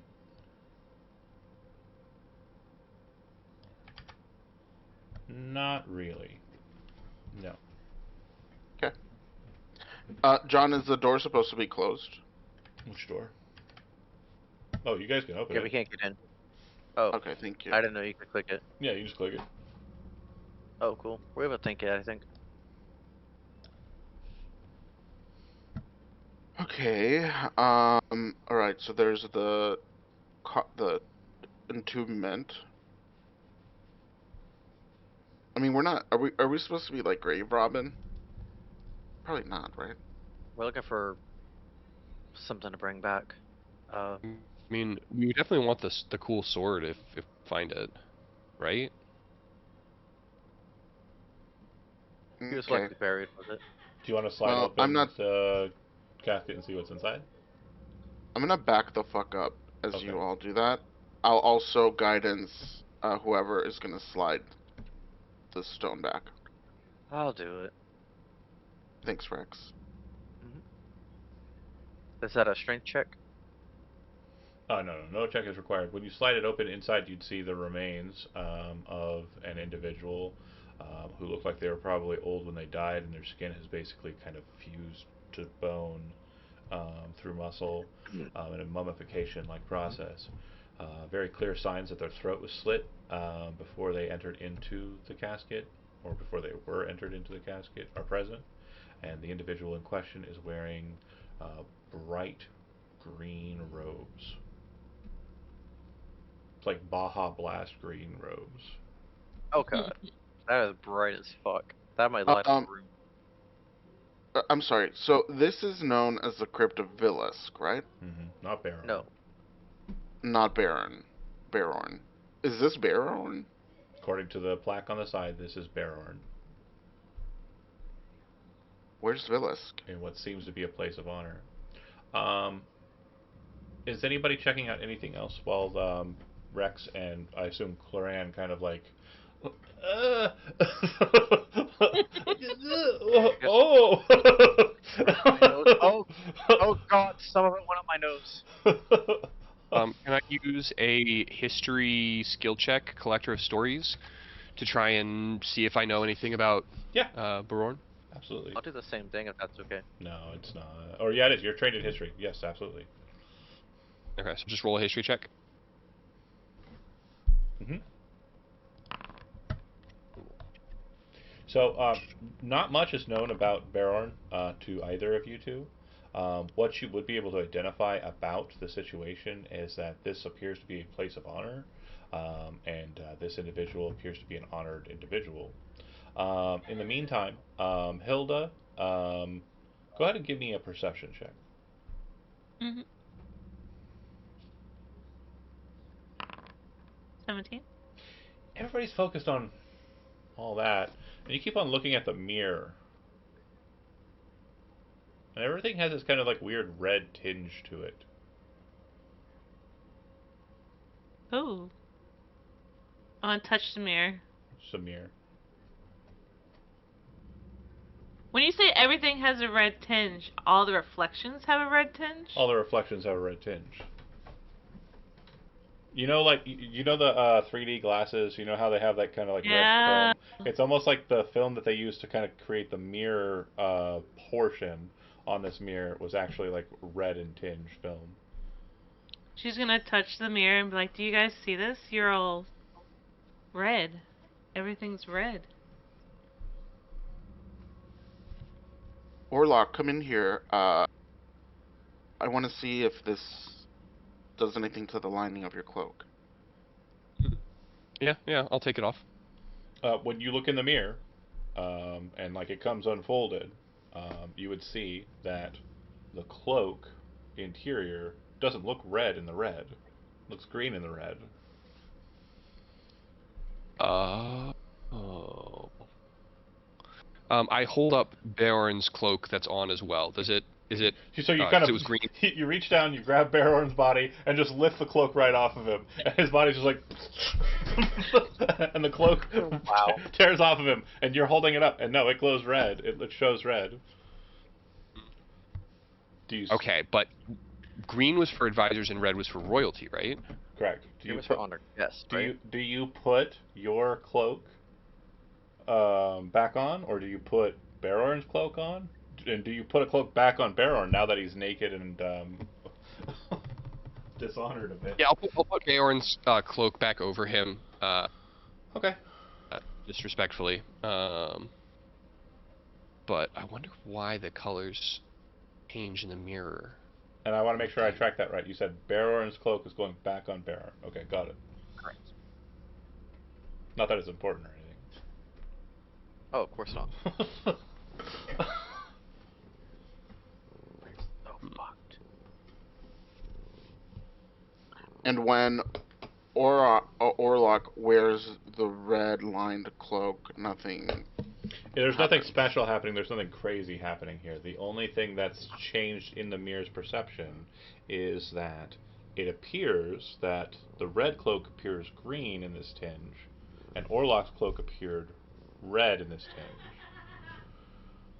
Can we just bring out all like one of each cloak from the Yeah. closet? Cloran kind of goes, "Oh wait, I got an idea!" Runs out, grabs one of each of the cloaks, comes back in, is holding cloaks, and goes.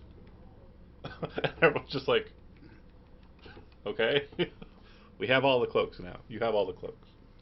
What is And it? I'm Fashion show? gonna hold. Yellow appears yellow, green appears red, red appears green. What? While you're wearing the cloak, touch the mirror. The mirror touching does nothing in whatever fashion you would like to be wearing. What? Is the mirror flush against the wall? It appears to be flush against the wall. Okay. Is it removable? Looking at it does not appear to be removable. In fact, as you look at it more, it appears to be connected to some sort of weird door. Huh. The trap mechanism for which you do not understand as of yet. Can I put the robe that actually looks red on Baron and kind of like weaken at Bernie's him up to the door, up to the mirror? So you're putting the as you kind of like lay down the what would be the green cloak, or sorry, the red cloak. Mm-hmm. Pause for a second. Which cloak is he wearing? Is he wearing the one that looks red in the mirror, or the one that looks red on his person? Because he's currently wearing he's wearing the one that looks red in the mirror, but it Okay, is green in actuality.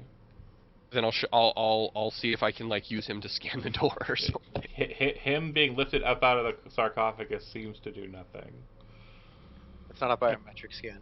Okay, but we're cycling now cloaks on him, so let's change him into the other cloak. The green cloak that looks red.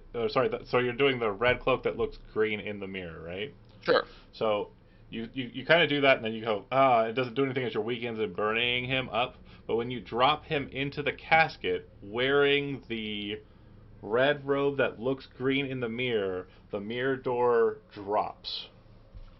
And you can actually move through it, but it does not actually physically move away.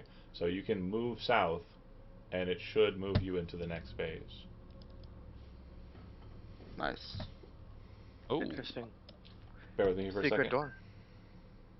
One moment. Out of character, you could have also broken the mirror. Wow. I was thinking about that in a No, minute. I know. I was like a team with two fighters. I'm gonna have to give them an out. But yeah, so you see a long hallway. Club. This the large mirror descends into the floor with a sharp sound of steel grinding against stone. It unveils a passageway into a long hall with walls covered in paintings of eagles grasping serpents and wolves. There are two doors, one on the left and one on the right, and the hall seems to continue into a larger chamber. Okay, quick clarifying question. Eagles grasping serpents and wolves. eagles grasping wolves. Yes, not one eagle grabbing both. Multiple eagles grabbing one of each and like all the way down the line. But yeah, two doors. What do you think about door number? What do you think about the door to the left first?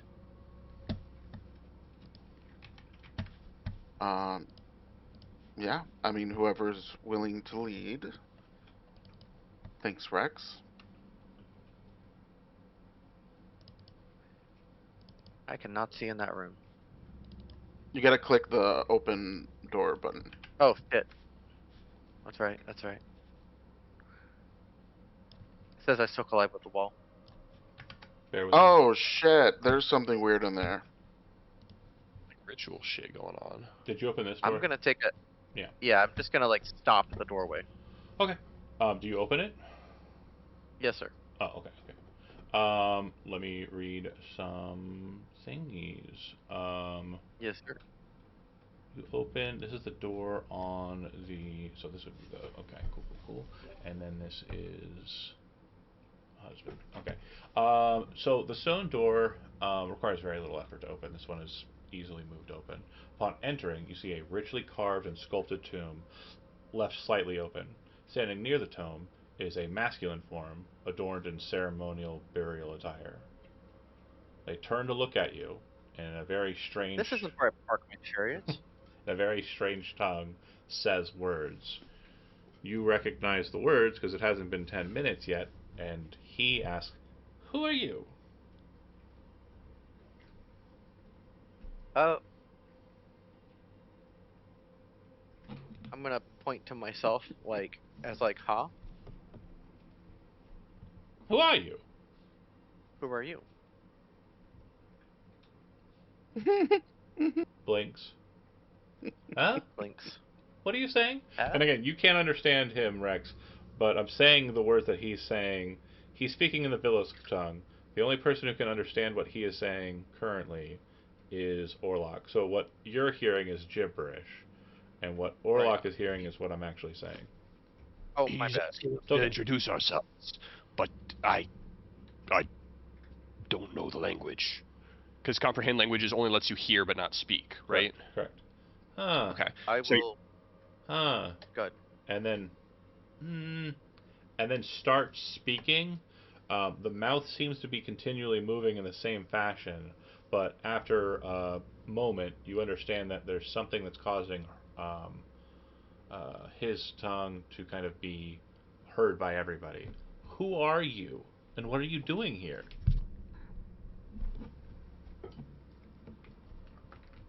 Are we able to understand that? Or Yes, yes. no? Oh, wow.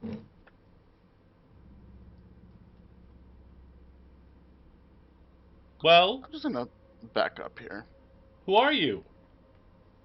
we are Uh, adventurers, scholars. What do these Warriors. words mean?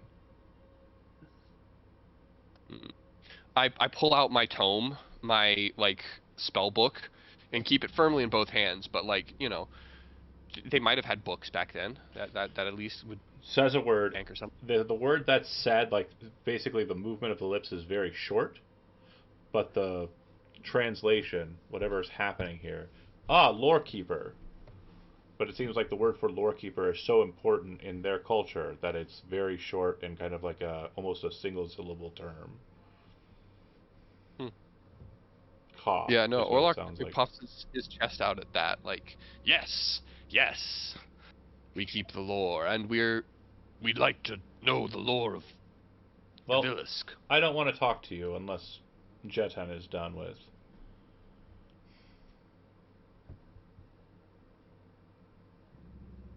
who? What's Jeton? Jetan, What's that? Vilusk's chosen. I am Vilusk's husband. Unfortunately, I have to suffer the disgrace of being buried in her tomb along with him. He's across the hall. If you destroy him for me, I'll tell you whatever you want to know. Yeah, we could do that. I kind of like tilt my head to the side, look back at the group, like, are we agreeing to this? I don't understand how someone's living down here. You can tell, like there's a pretty clear indicator that he is undead. Um, he I appears, mean, Oh, it is? he we appears to could be say very for pale. flavor. We Yeah. could say for flavor that Hilda is like not getting that. Okay, I love that. I love No, that. I love she's that. totally not. She's been in the hallway this whole time. Like, what the hell's going on in that room? Because I'm not supposed to be able to understand what they're saying Oh no, anyway, you right? can. You can. After a fashion, Oh, I they can? did something that allowed them to understand you and you to understand them. I'm literally gonna turn my head around and mouth to the rest of the group. Undead. Talking. Alright, Hilda gets her shield and spear out ready to fight again. Because she's soldier. She doesn't. What? What are you doing? He wants us to kill someone. Well, good luck. enjoy, and then he'll walk close to the door and like shut it, like very very daintily actually, to kind of Kindly like get the fuck out of my room. friendly go, yeah, kindly go do the thing that you said you were about to. Baby cat, what the hell? Oh. My cat will literally turn off my PC, okay? Is everything okay, John? Forget him. He almost threw my. He almost made my monitor slide between my desks into the. Oh my god! Oh my Holy god! shit.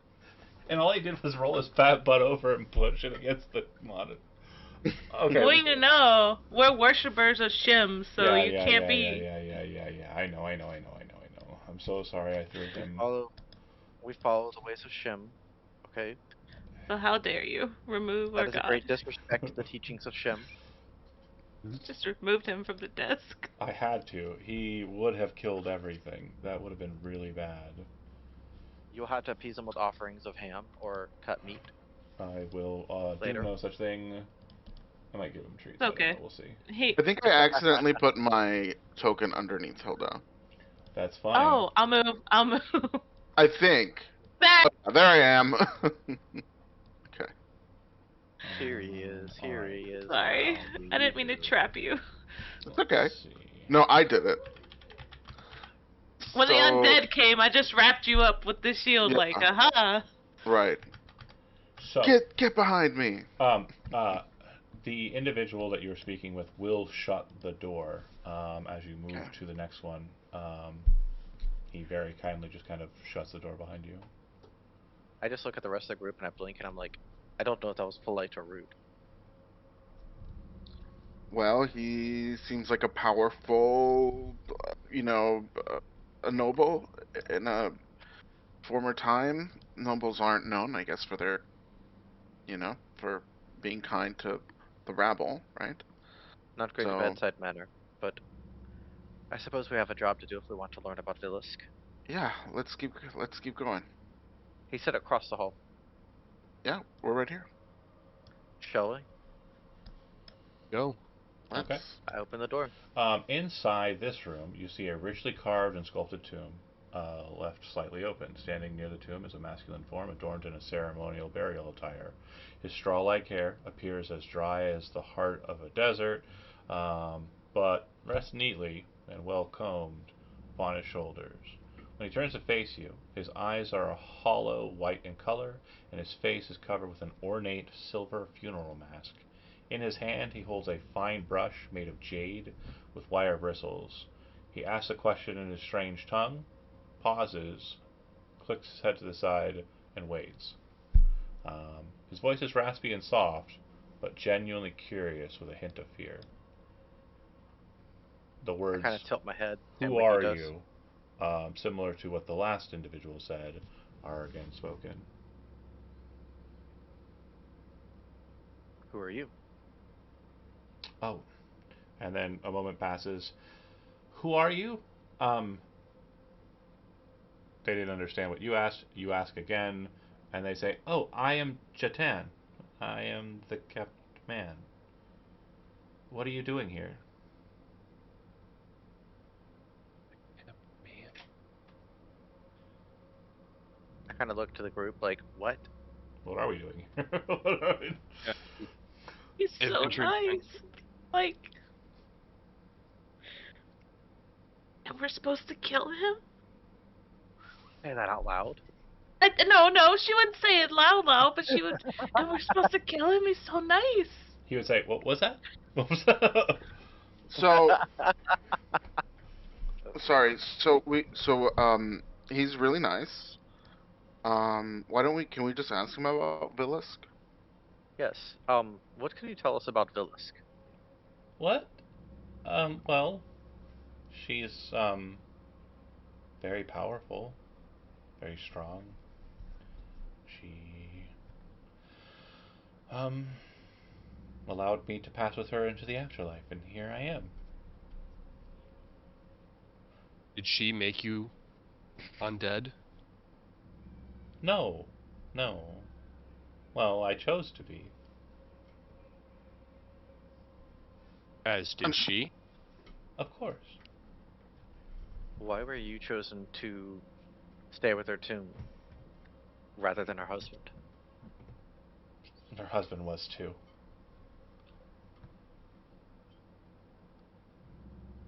Huh? Her husband was too. Anakin? Right. Uh, I thought he was in like a separate tomb. no, he's... Well, Vilusk is not in this room either. Again, these are independent chambers for each of the individual males that she keeps. My bad. Okay. Yeah. This appears to be like a fancy dressing room with a tomb in it and a silver-faced beauty. The face does appear to be well sculpted, like the likeness of the individual at death mask was kept. And he is a handsome man. Does he seem like a warrior or like a sage or what's his sort of? No, he does not seem like any of those things. Is he wearing a lined cloak? It looks like a very kind of brightly and prominent blue, which is not one of the colors. Okay. Okay. Are you from outside the tribe? No. What is all this What does it about? mean? Are you in league with the Nakin? And are you here to do me ill will? The blood-haired one said something about it. No, we're serving our lore keeper Oh.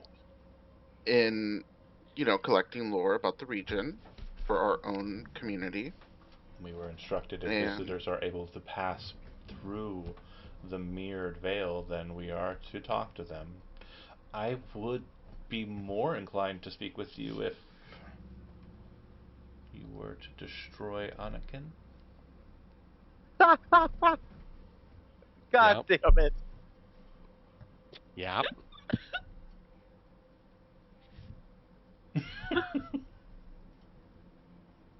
There's no getting around this.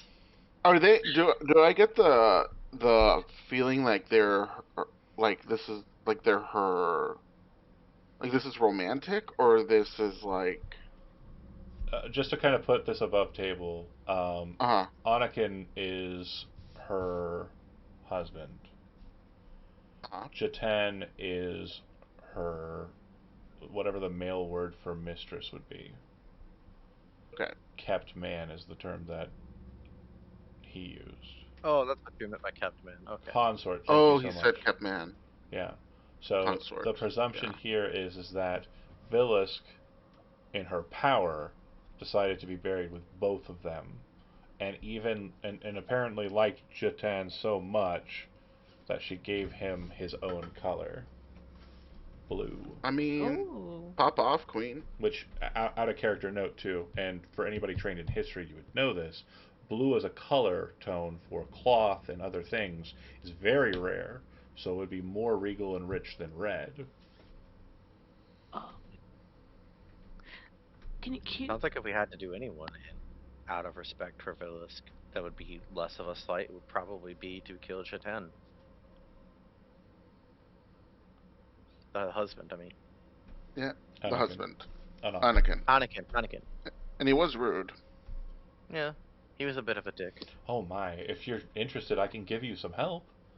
Did you happen to find Baron's dagger? Yeah. Wait, Oh, was that in good. the first room? Yeah, it was in the altar. She Yeah. says, or sorry, he says, sorry, brain dumb. He says, "Oh, good, good," and slides open the casket and then pulls out this beautiful silver sword and will reach out to whoever's closest and hand it over. This'll help. Something about our undead natures.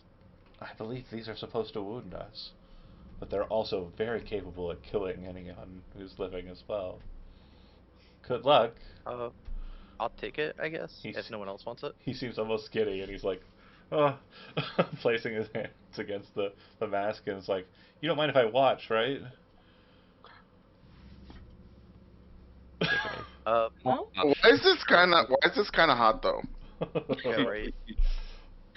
I just say, John, if I had picked Faye to play, I totally would have killed this guy for his mask. I I would have Yeah. ran in and killed him for his mask, just No, so you know. That tracks. That's fine. Hear me out, Damn. right? I will put my flail back on my hip, and I will grab the silver sword. Then I guess. Okay.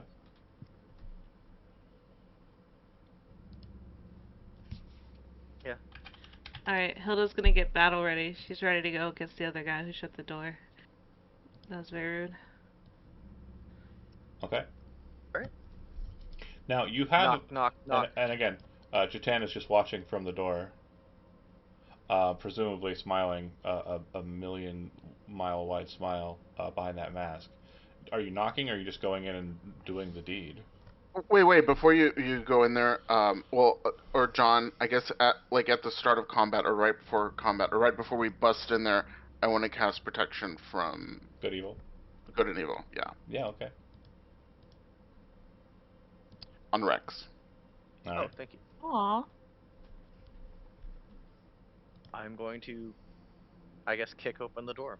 All right. So go ahead and bear with me here for a second. And Yes, sir. combat here. Begin combat here. So combat has been started. Feel free to go ahead and roll initiative. Roll an initiative. 1 second. Oh, my character sheet's blocking it. That's Oh why I my can't see it. gosh. Wow. You just don't get to fight. You just stand on the Damn. sidelines.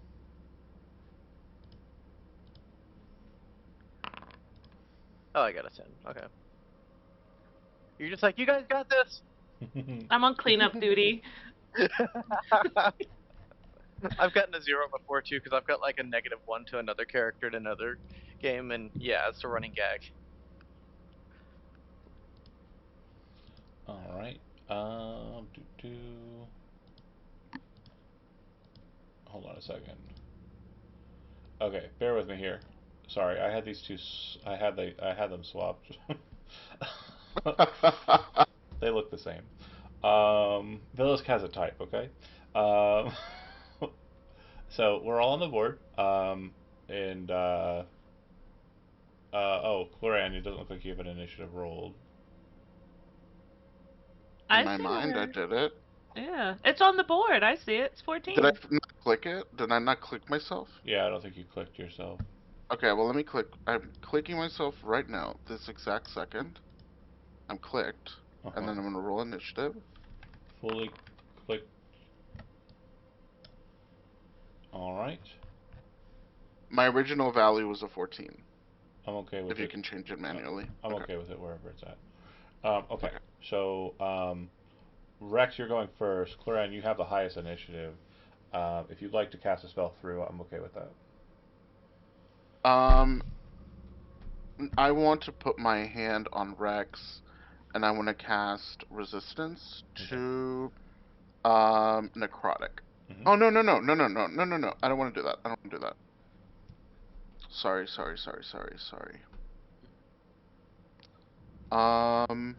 I'm just gonna hang back. Can I take the hide action? Yeah. Okay. Let me Or roll. dodge. Okay, I'll do that. I'll take the dodge action. All right. I don't get an action because I'm surprised and I don't know what's going on. I'm gonna go ahead and move to Rex.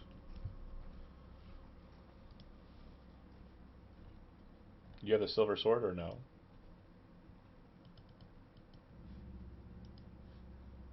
Adam, Sorry, I have my mic muted. did you want the silver sword or no? Oh, yes, sir. Okay.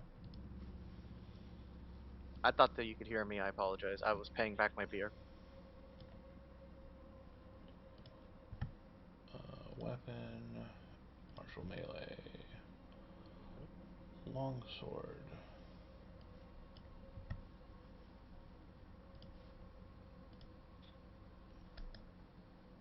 Edit.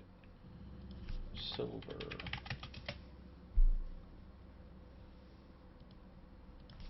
Silvered. Alright. So yeah, you should have a longsword in your items, so just feel free to swap them out. You can wield it two-handed, versatile. Yes, sir. I'm gonna wield it one-handed actually with my shield, Okay, if that's okay. totally fine. Yes, sir. I am going to just rush into the room and just slicey slice. Okay. All right. Should That I? is a 20 dirty. Let's see that damage. All the damages. I want all the damages. Seems like you're still targeting a Oh, skeleton. shit. It's okay. I can manually change it. Alright, you rush in. Here. Your first strike and stroke bloodies the... Yo, that was an attack. That wasn't damage. Oh, I see. Yeah, then give me damage. I accidentally did that.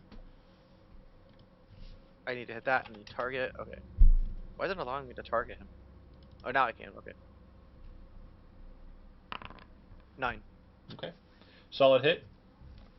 Definitely like a pretty solid stroke across the body.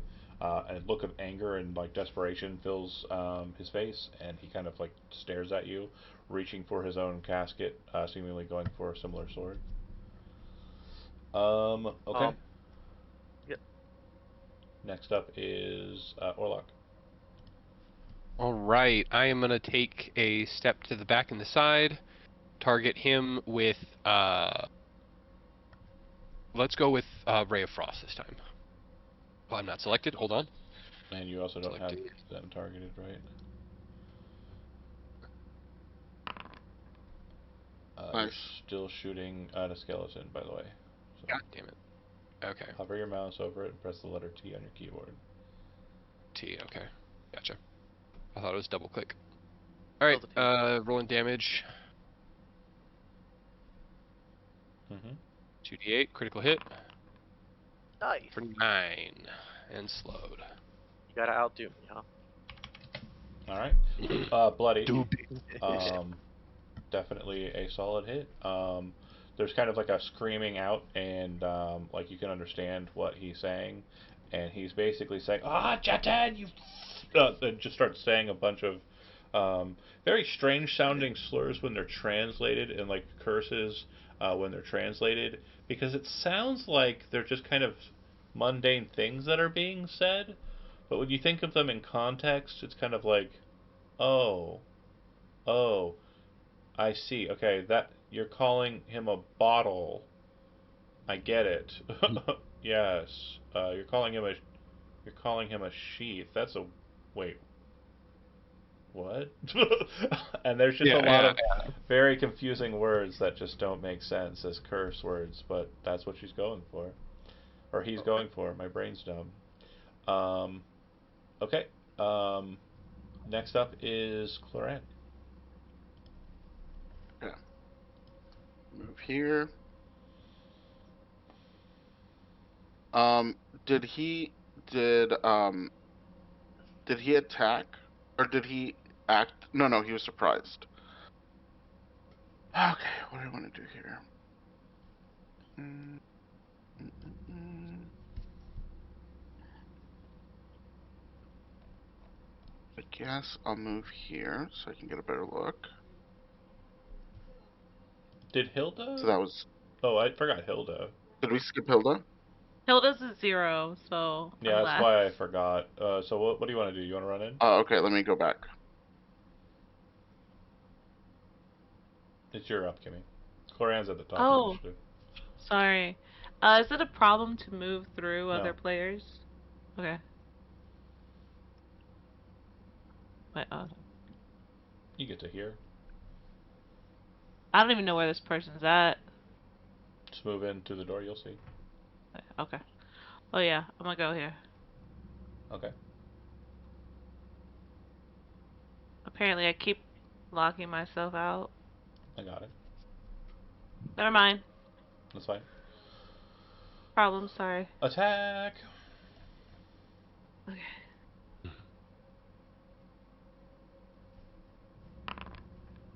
Anyone?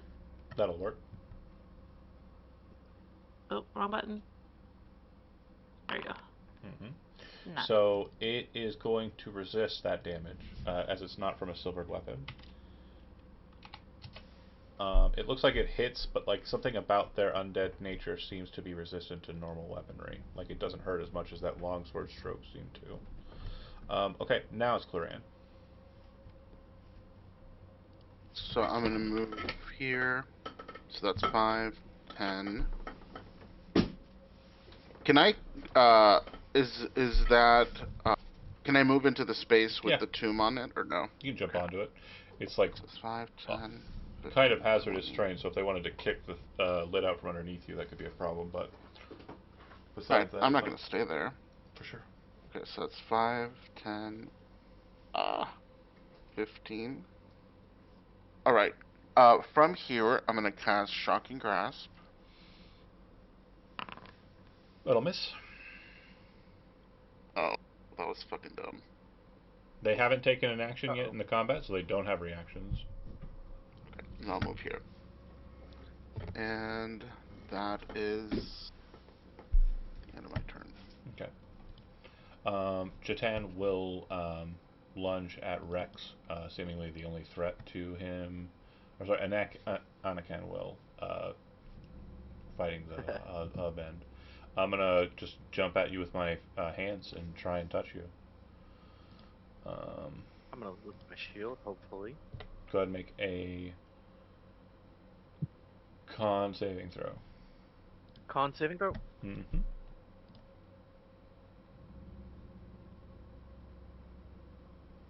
How do I do that? Click on the Constitution saving throw. See, it says saves. If you're looking at your boxes at the bottom left, it should say save skills and such at the bottom. Do you see that? Saving throws. Okay. Yeah. Oof. What'd you get? I got a 7. That's not ideal. Okay, so then you will take damage. I'm gonna Stone's Endurance that. Okay, go ahead and roll your Stone's Endurance.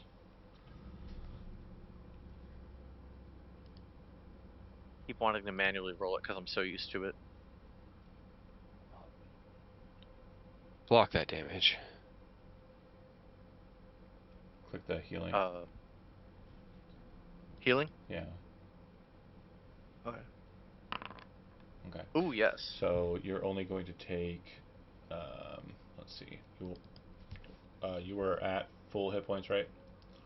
Yes, sir. So you're going to take no damage here. Okay. Which means that you will not take any damage to your maximum hit points either. Which is nice. The life drain does not work. Sad. It'll go to Rex. I am going to draw my blade back and I'm gonna cut him across the chest. Alright. Let's see how that works.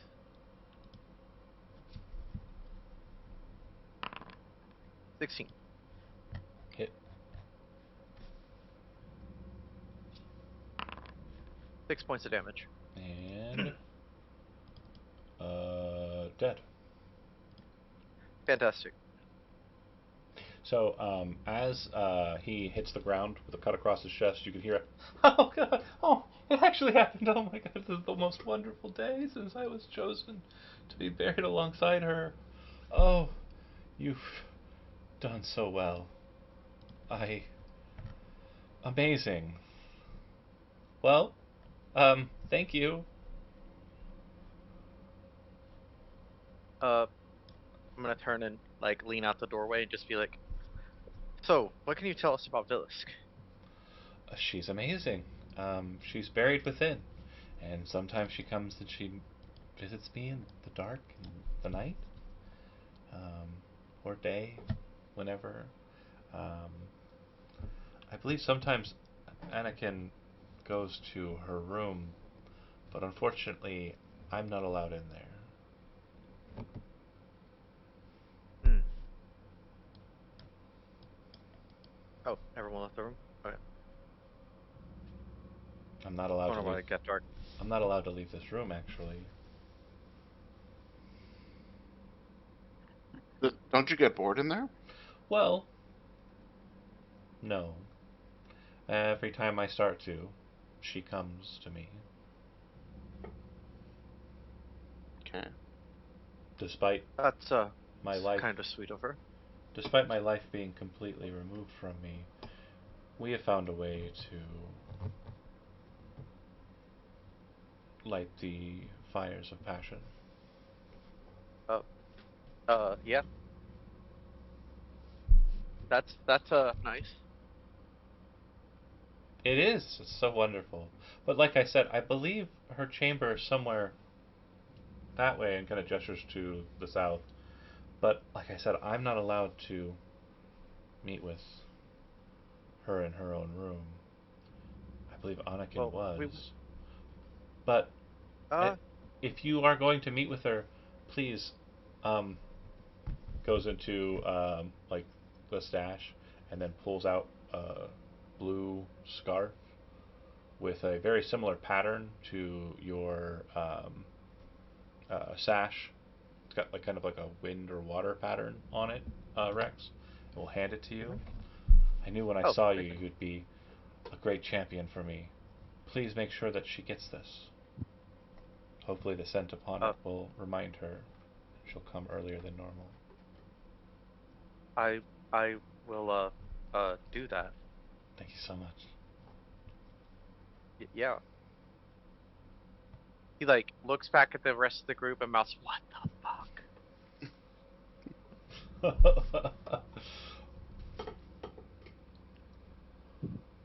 Okay. And then I guess we'll head to Vilusk's tomb.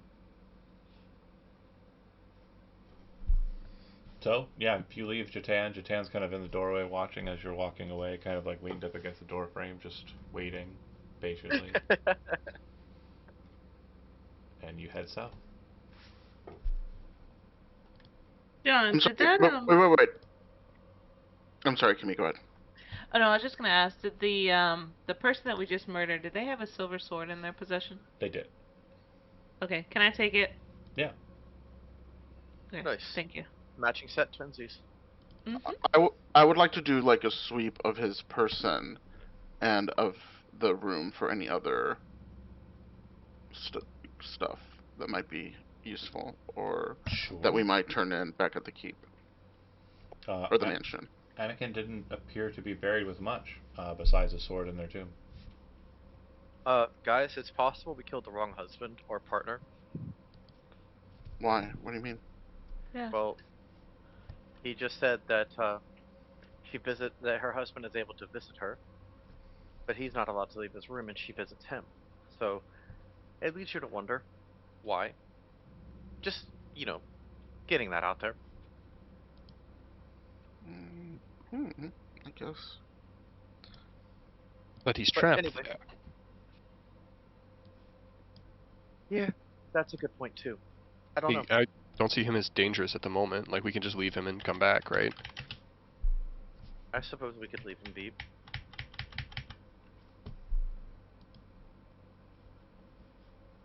I mean, Let's go visit if we Village. need to, yeah. Sorry, I didn't mean to interrupt. I was just offering that, like, if we really do think that he needs to go down, we should get it out of the way before we go talk to Vilusk. But if we're not like set on killing this guy, then I I, don't. th- I don't think that was the point. I think what Adam was saying is that if we had sided with Anakin, we might have been allowed entry into Vilusk's tomb. Is that what you were trying to say? Yes, yes. Okay, gotcha. But, too late. Well, There are nuances to these things, I imagine. you don't think it's like the cloak? That's the reason he can't leave the room? Uh, I mean, he's still in his room, so I don't think that he can leave with the cloak there or not. Perhaps if we show it to her, maybe he will be. I don't know. Uh, I don't know enough about Vilusk to answer that. But let's go Okay. pay her a visit. Things considered, I don't think we need one more undead threat wandering around the countryside anyway. So if he's trapped in there, It's probably for the That best. is that is Mhm. probably true. Yes, that is a very very good point. When you come to the end of the hall, the space appears to be kind of off-centered, not exactly perfectly matched. There is a series of alcoves in the walls. One on the northern side, two on the eastern side, two on the southern side, and there's a doorway that leads to the west. The door looks like it's very honored, and it shows what appears to be a eagle, resplendent, um, sitting along with wolves and snakes, like they were friends almost. Mm. Inside of the alcoves on the wall, all but one have the bodies of yellow colored warriors. This one appears to be empty.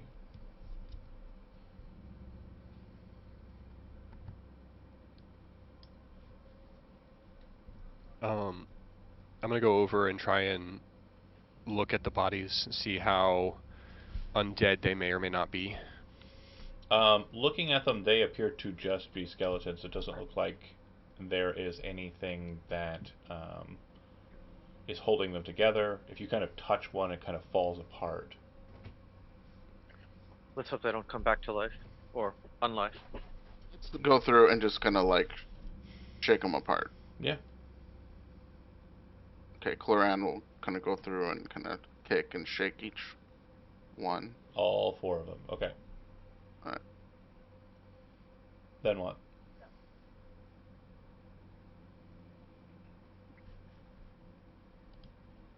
Well, I had, has it been 10 minutes since I popped Protect from Evil and Good?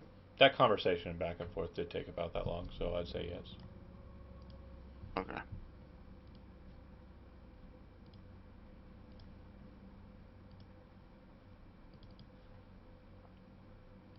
Because you cast it before you went into Anakin's room. On the Right, attack. On the attack. You right. did cast it beforehand. So, no, yeah, it's still active. I'd say it's probably got another Okay, 5 or so minutes of it.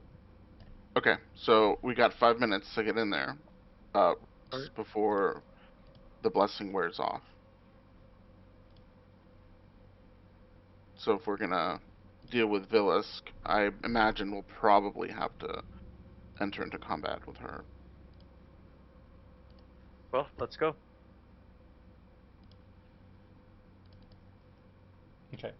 So, going through the door, it should open. You should be able to click it open. Bear with me here for a second. I just have to deal with this cat. Meow meow. Yep. I'm a bad little man. I'm a bad little baby. I'm a bad little mashed potato. The fact that you're not worshipping it right now is an affront, clearly. Whatever.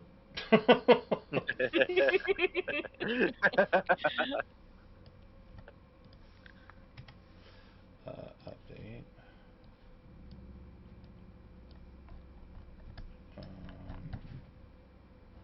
Okay, that looks great. Okay. You open the door, and you would see um, within the center of a kind of step down, a wide chamber with very ornate bricks laid out, columns in the corners, a splendid stone tomb um, with the visage of a resting great warrior carved on the stone lid. I know it looks like a cross, but I didn't have the assets to find what I just asked for, so I just didn't find them. Um, the ceiling of the chamber is vaulted and arched in multiple ways towards the middle, and it looks like it's supported by these finely carved stone pillars surrounding the tomb. Alright. Fantastic. There are I'm going to take a moment to admire the stonework again. two ornate treasure chests off to the side.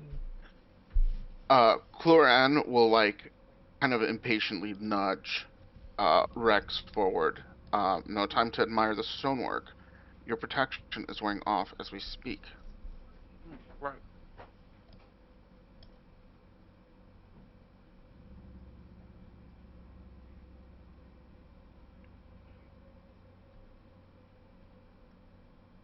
The treasure chests look like they're kind of off to the sides. The the coffin looks like it's got locks or something on the sides, like almost as if it were a chest itself. I will start unlocking the coffin, I suppose. Okay. The second that you start messing with the mechanism on the coffin, you hear a loud click. You then see something burst from the side of you, and then almost in sequence, a series of more bursts. Each one of the pillars at its base breaks, and the entirety of the roof starts to descend. If you are in the room, I need you to make a dexterity saving throw.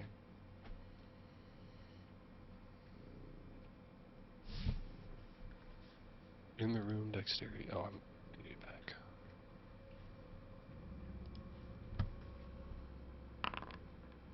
That's a failure. That was bad. That is a failure. Ooh! That is a success. That is a failure. Yeah, and again, I just want to make sure you understand the lethality of this game is intentional, so I apologize ahead of time.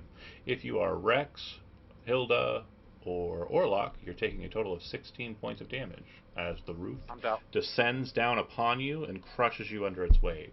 Cloran, you're able to make it to here and take no damage. I'm gonna use Stone's Endurance and see if it'll save me.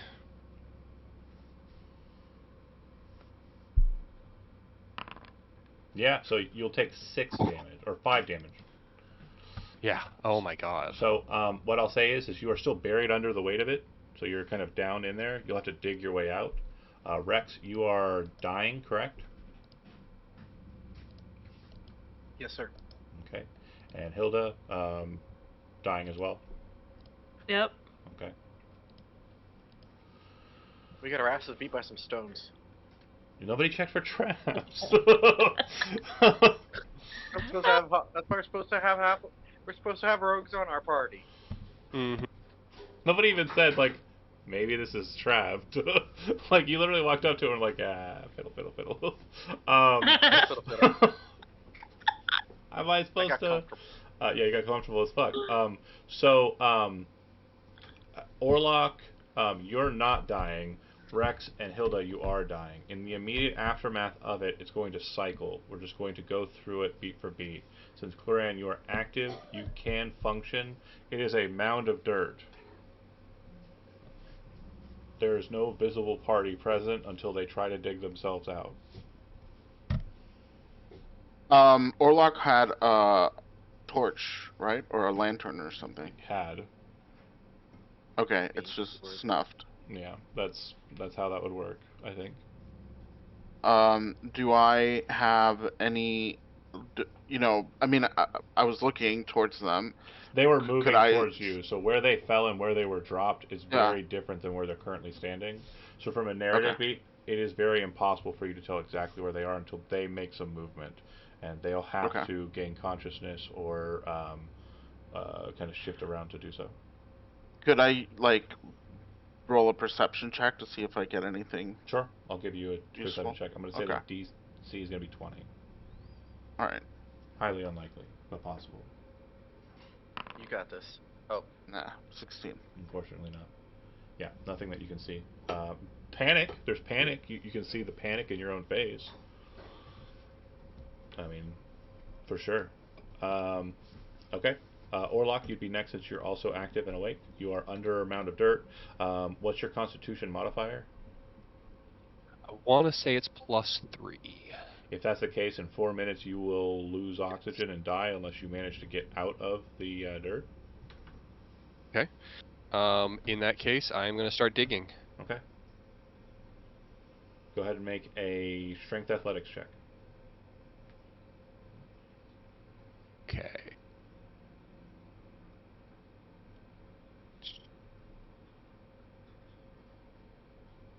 Okay. All right. The strength save, you said? Strength athletics, and if you the DC is 13. If you beat the DC by 5, you'll basically do 2 turns worth of motion.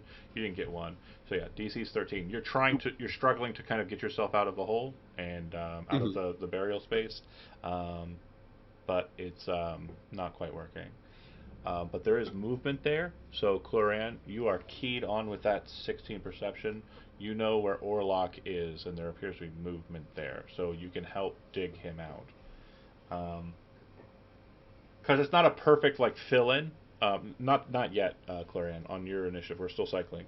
But yeah, it's not a perfect fill-in, but it's like a pretty decent fill-in. Like the entire hill above you, just kind of.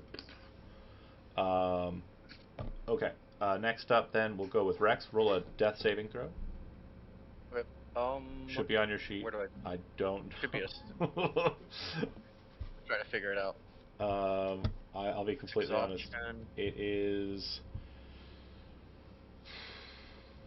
underneath your hit dice. So your portrait, your armor class, and then there's like a little tab that's a skull. You click on it, yeah. and it'll pull out the death saves. It says something. Hold on. Your death saves are now on your character sheet. So click the big skull that's down underneath your hit dice. It says something, or I've already reached 3 successes or failures. No.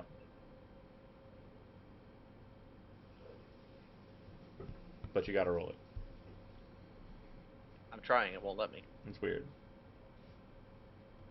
I'm gonna hold on real quick. You do not need to roll death saves because you have a positive number of hit points. Oh, my hit points never went to 0. I There thought we you go. were manually doing it. I'm sorry. No. Now you should be able to roll. That's a single failure. Okay. Hilda, go ahead and make a death saving throw. Okay, gotcha. I'll also reduce your hit points to 0, and then, yeah, just go for it. Remember, too, you have Heroic Inspiration, which you can use to re-roll a dice. Oh. That's a success. That's one success, so you're not dead yet. What's your Constitution modifier, Hilda? Second, sorry.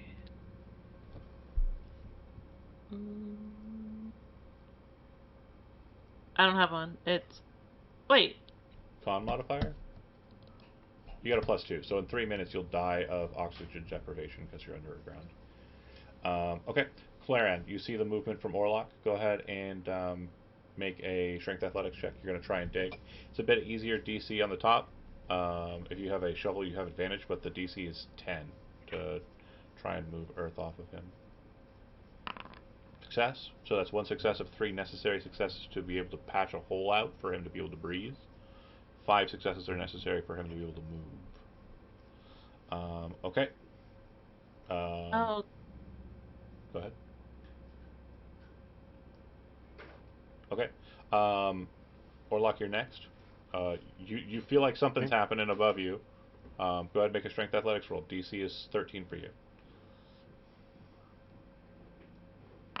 Let's roll it. You're doing really bad underneath, but at least someone above you is trying to help you out.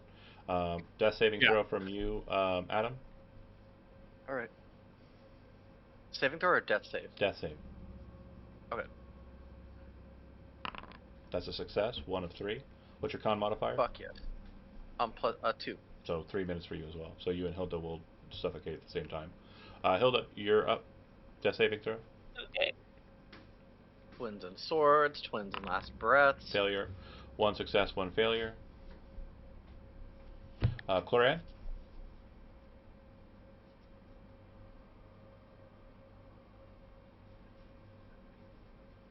Strength athletics?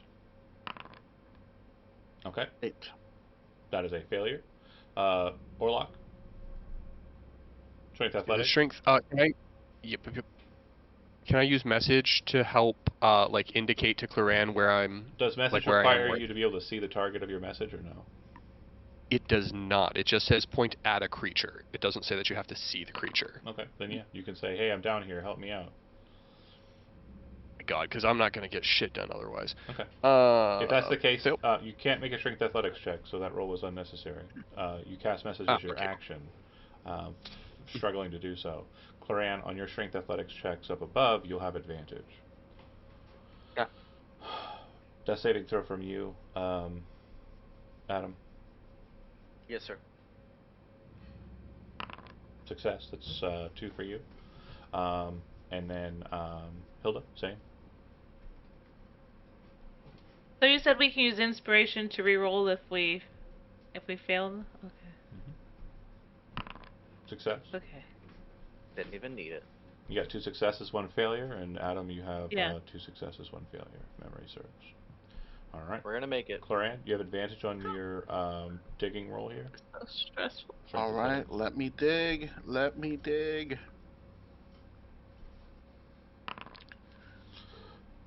18. Yes. One more six. Oh no, that beats it by 5. So you'll actually dig Orlok free to be able to breathe. So you are no longer in like a state of where you can't breathe, but you are still pinned. So 2 more successes are required for you to get Orlok out. Okay. Okay. Death saving throw Adam, and then death saving throw Hilda. Or sorry, Orlok, you have an action. You can attempt to get yourself out. DC is now 10 for you. Oh, yeah, let's see if that works. Athletics, rolling. Good Cloran, God. it's actually pathetic. Like he's, and his hands are like right here. Okay, death It's saving like throw. he's kind of like a weighed turtle down by his flailing. own. He's weighed down by his own like Goliath weight. Yeah. Trying to move a big man inside. We've played this game before. So that's 3 successes. You are unconscious, Rex, and you are stabilized. In 1 hour, you will regain 1 hit point because you'll have taken a rest. However, you will die in less than 3 minutes because of breath. Not out of the woods yet. But Folks. you don't have to keep breathing. Cool. Hilda, similar fate, perhaps? That is a failure. That's 2 failures, 2 Heroic. successes. You have heroic inspiration. You if can use need your it. heroic inspiration if you want to roll it again. Just roll a d20 this time instead of rolling it. Okay. I'll use my heroic inspiration. Roll a d20. Okay, so this is a success. Check off the failure and check on the success. You should be able to manually input them. Okay. And then it'll go back to Cloran. Need 2 more We successes made it, to folks. get Orlok out. All right, let me. I'm digging, right? Mm-hmm. Digging. Normal digging. Not doing great. Oh God. All right, Orlok, normal digging. Normal digging, looking for a 10. Give me a 10. Got it. 1 more Nice. success and you are out of the dirt. Death Oof. saving throw no longer required by Rex. Death saving throw is required by Hilda. No, it's not. Stabilized. You rolled a 3rd success. So you're both Yeah. just going to be remaining there. This is turn 4? Turn 4, so let's see. It's 1 minute is 10 turns. So 26 more turns and you die. Got it. Okay. Cloran, you're up. Uh,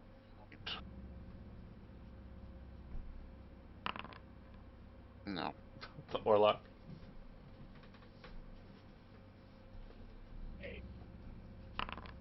Freed. You are Okay. out of the dirt. Cloran, you can start searching around for the others. Can I guidance can I guidance Orlok To search. for Orlok to search? Yeah. Yeah. Okay, so we'll do that. You have an extra d4 to your perception check as you search, or you can make an investigation check if you want to instead. I have investigate +3 and only 0 on perception. So Investigate's the way to go. It looks like we're pulling out the magnifying glass, going for full Sherlock Holmes. Let's see it. You have +1 d4 to it as well. oh yeah, let me roll the 1d4. Success. 14. So DC was 15. Next to where you smash, you can see kind of in the hole that you were in, there is a sword sticking out. So the assumption is that Orlok is in that same hole. Because of the closeness of the cavity, it's going to take you a total of 2 successes to get him breathing. It'll take you a total of 4 successes to get him out. No, 5 successes because he's not helping. I Okay. thought it was Hilda or Rex.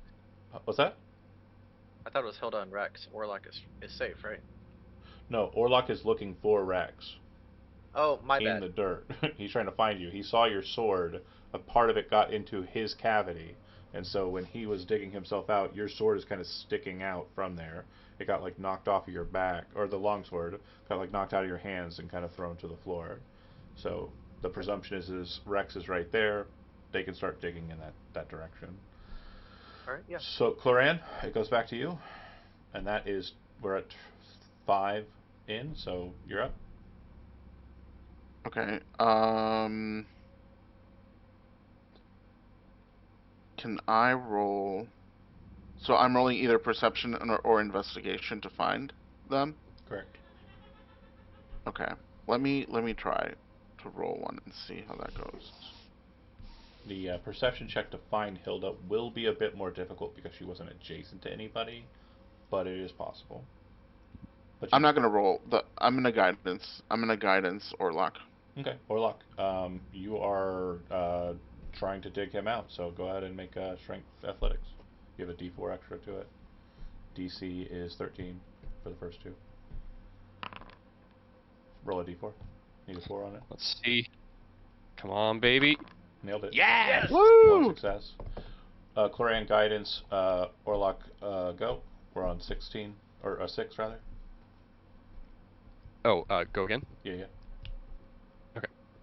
Unless Sapakli, you're doing something different. I'm assuming we're going into full lock-on No, mode. yeah. Right? Let's keep it. Okay, Keep it cool. going. Second one's fixed. You've got him breathing. Rex is unconscious, and looks like quite beaten and battered and bruised. His stone chiseled marble-looking face looks like it's kind of looks like it's just been punched in with a shit ton of rock. Busted. Yeah, he's absolutely looks like horrific. But yeah, 2 more successes, and you'll be able to dig him out. Or do you want to start searching for the others now that you have him viable? Yeah, now that he's breathing. Okay. He's breathing. Okay. If we do a medicine check, could we get him up with 1 hit point or no? That's not how that works, no. That's not a thing. He, Okay. he appears so, to be stable. He does not appear to be bleeding Okay. out, is the main thing. He looks Okay. beaten and punched up to you, but he looks like he's alive. I would, if he's able to breathe now, I would want to start looking for Hilda. Are you guidancing, or are you searching on your own? I will guidance Orlock to search Yeah, if he's okay with that. Yeah, we found him. We have to find our other friend. Quick! Go ahead and make an investigation or perception check. DC 15. Investigation Roll a D4. and guidance. You roll another 4, I swear to God. Four. Good. Oh. I was about to say, no fucking shot. Okay, no idea. You're not really at that location. You're kind of just looking around. You don't know where you last saw her. Okay. Go ahead with guidance and then again. Keep searching. And we're on... That was 8. We're on 8. Never mind. This is 9 now. Moving to 9. Go again. If it's still guidance, then repeat. Yep, still no. Nope. We're in 10. There we go. There we go. Okay, you find a sign of Hilda. Apparently her spear was like, when she was running, she slammed it down, point down, and there's just like this small little coin-sized disc that appears in the dirt, and you realize it's the tip of her spear, like the back end of it. Okay, this is turn 11. I'm going to say, just for brevity's sake, that with her being found, you'll be able to dig her out. It will be a process, but obviously you've got 20... Or you got like 16 rounds to do it. I'm pretty sure you'll be able to handle it, no problem. You managed to get everybody out and onto the ground. They are stabilized, breathing, but they are fucked up. Resources wise, I believe you're pretty much scattered. So at this point I'm going to ask, do you wish to try and figure out Vilusk, or do you want to return back to safety and maybe send another team in here to follow up? I would elect to return to safety. Yeah. Okay. We've got the swords. We've got the book. Let's get the fuck out of here. After a very brief kind of regathering, you would note that the easiest way for you to evade this place, and also for future reference for people to enter into this place, will be to enter through the hole in the ceiling. And I'm going to move you to the scene of what that looks like. Bear with me here. Activate. You'll be coming out here. Nice. Okay. And in the future, when people come to this place, they will be entering here. Well done. You did succeed in the quest, however. You have the book, and the lore was what we came for. You definitely did go for more, but very good session. Very tense at the end there. Thanks for watching those that did. We've got another one coming up on Saturday, so keep an eye out for that. And they're going to be free roaming, so maybe they'll take on the weight of the end of this bit and kind of move through it to that, or maybe they'll go off on some wild goose chase. It's entirely up to them. And that's the main purpose of the free roamers, is to finish up stuff that hasn't been concluded, or to find new starting stuff to kind of go and get into. Thanks for watching those that did, and we will see you on Saturday. Well, we'll see you tomorrow if you want to watch the regular game, the campaign, not the West Marches one. But yeah, thanks for watching. Thank you.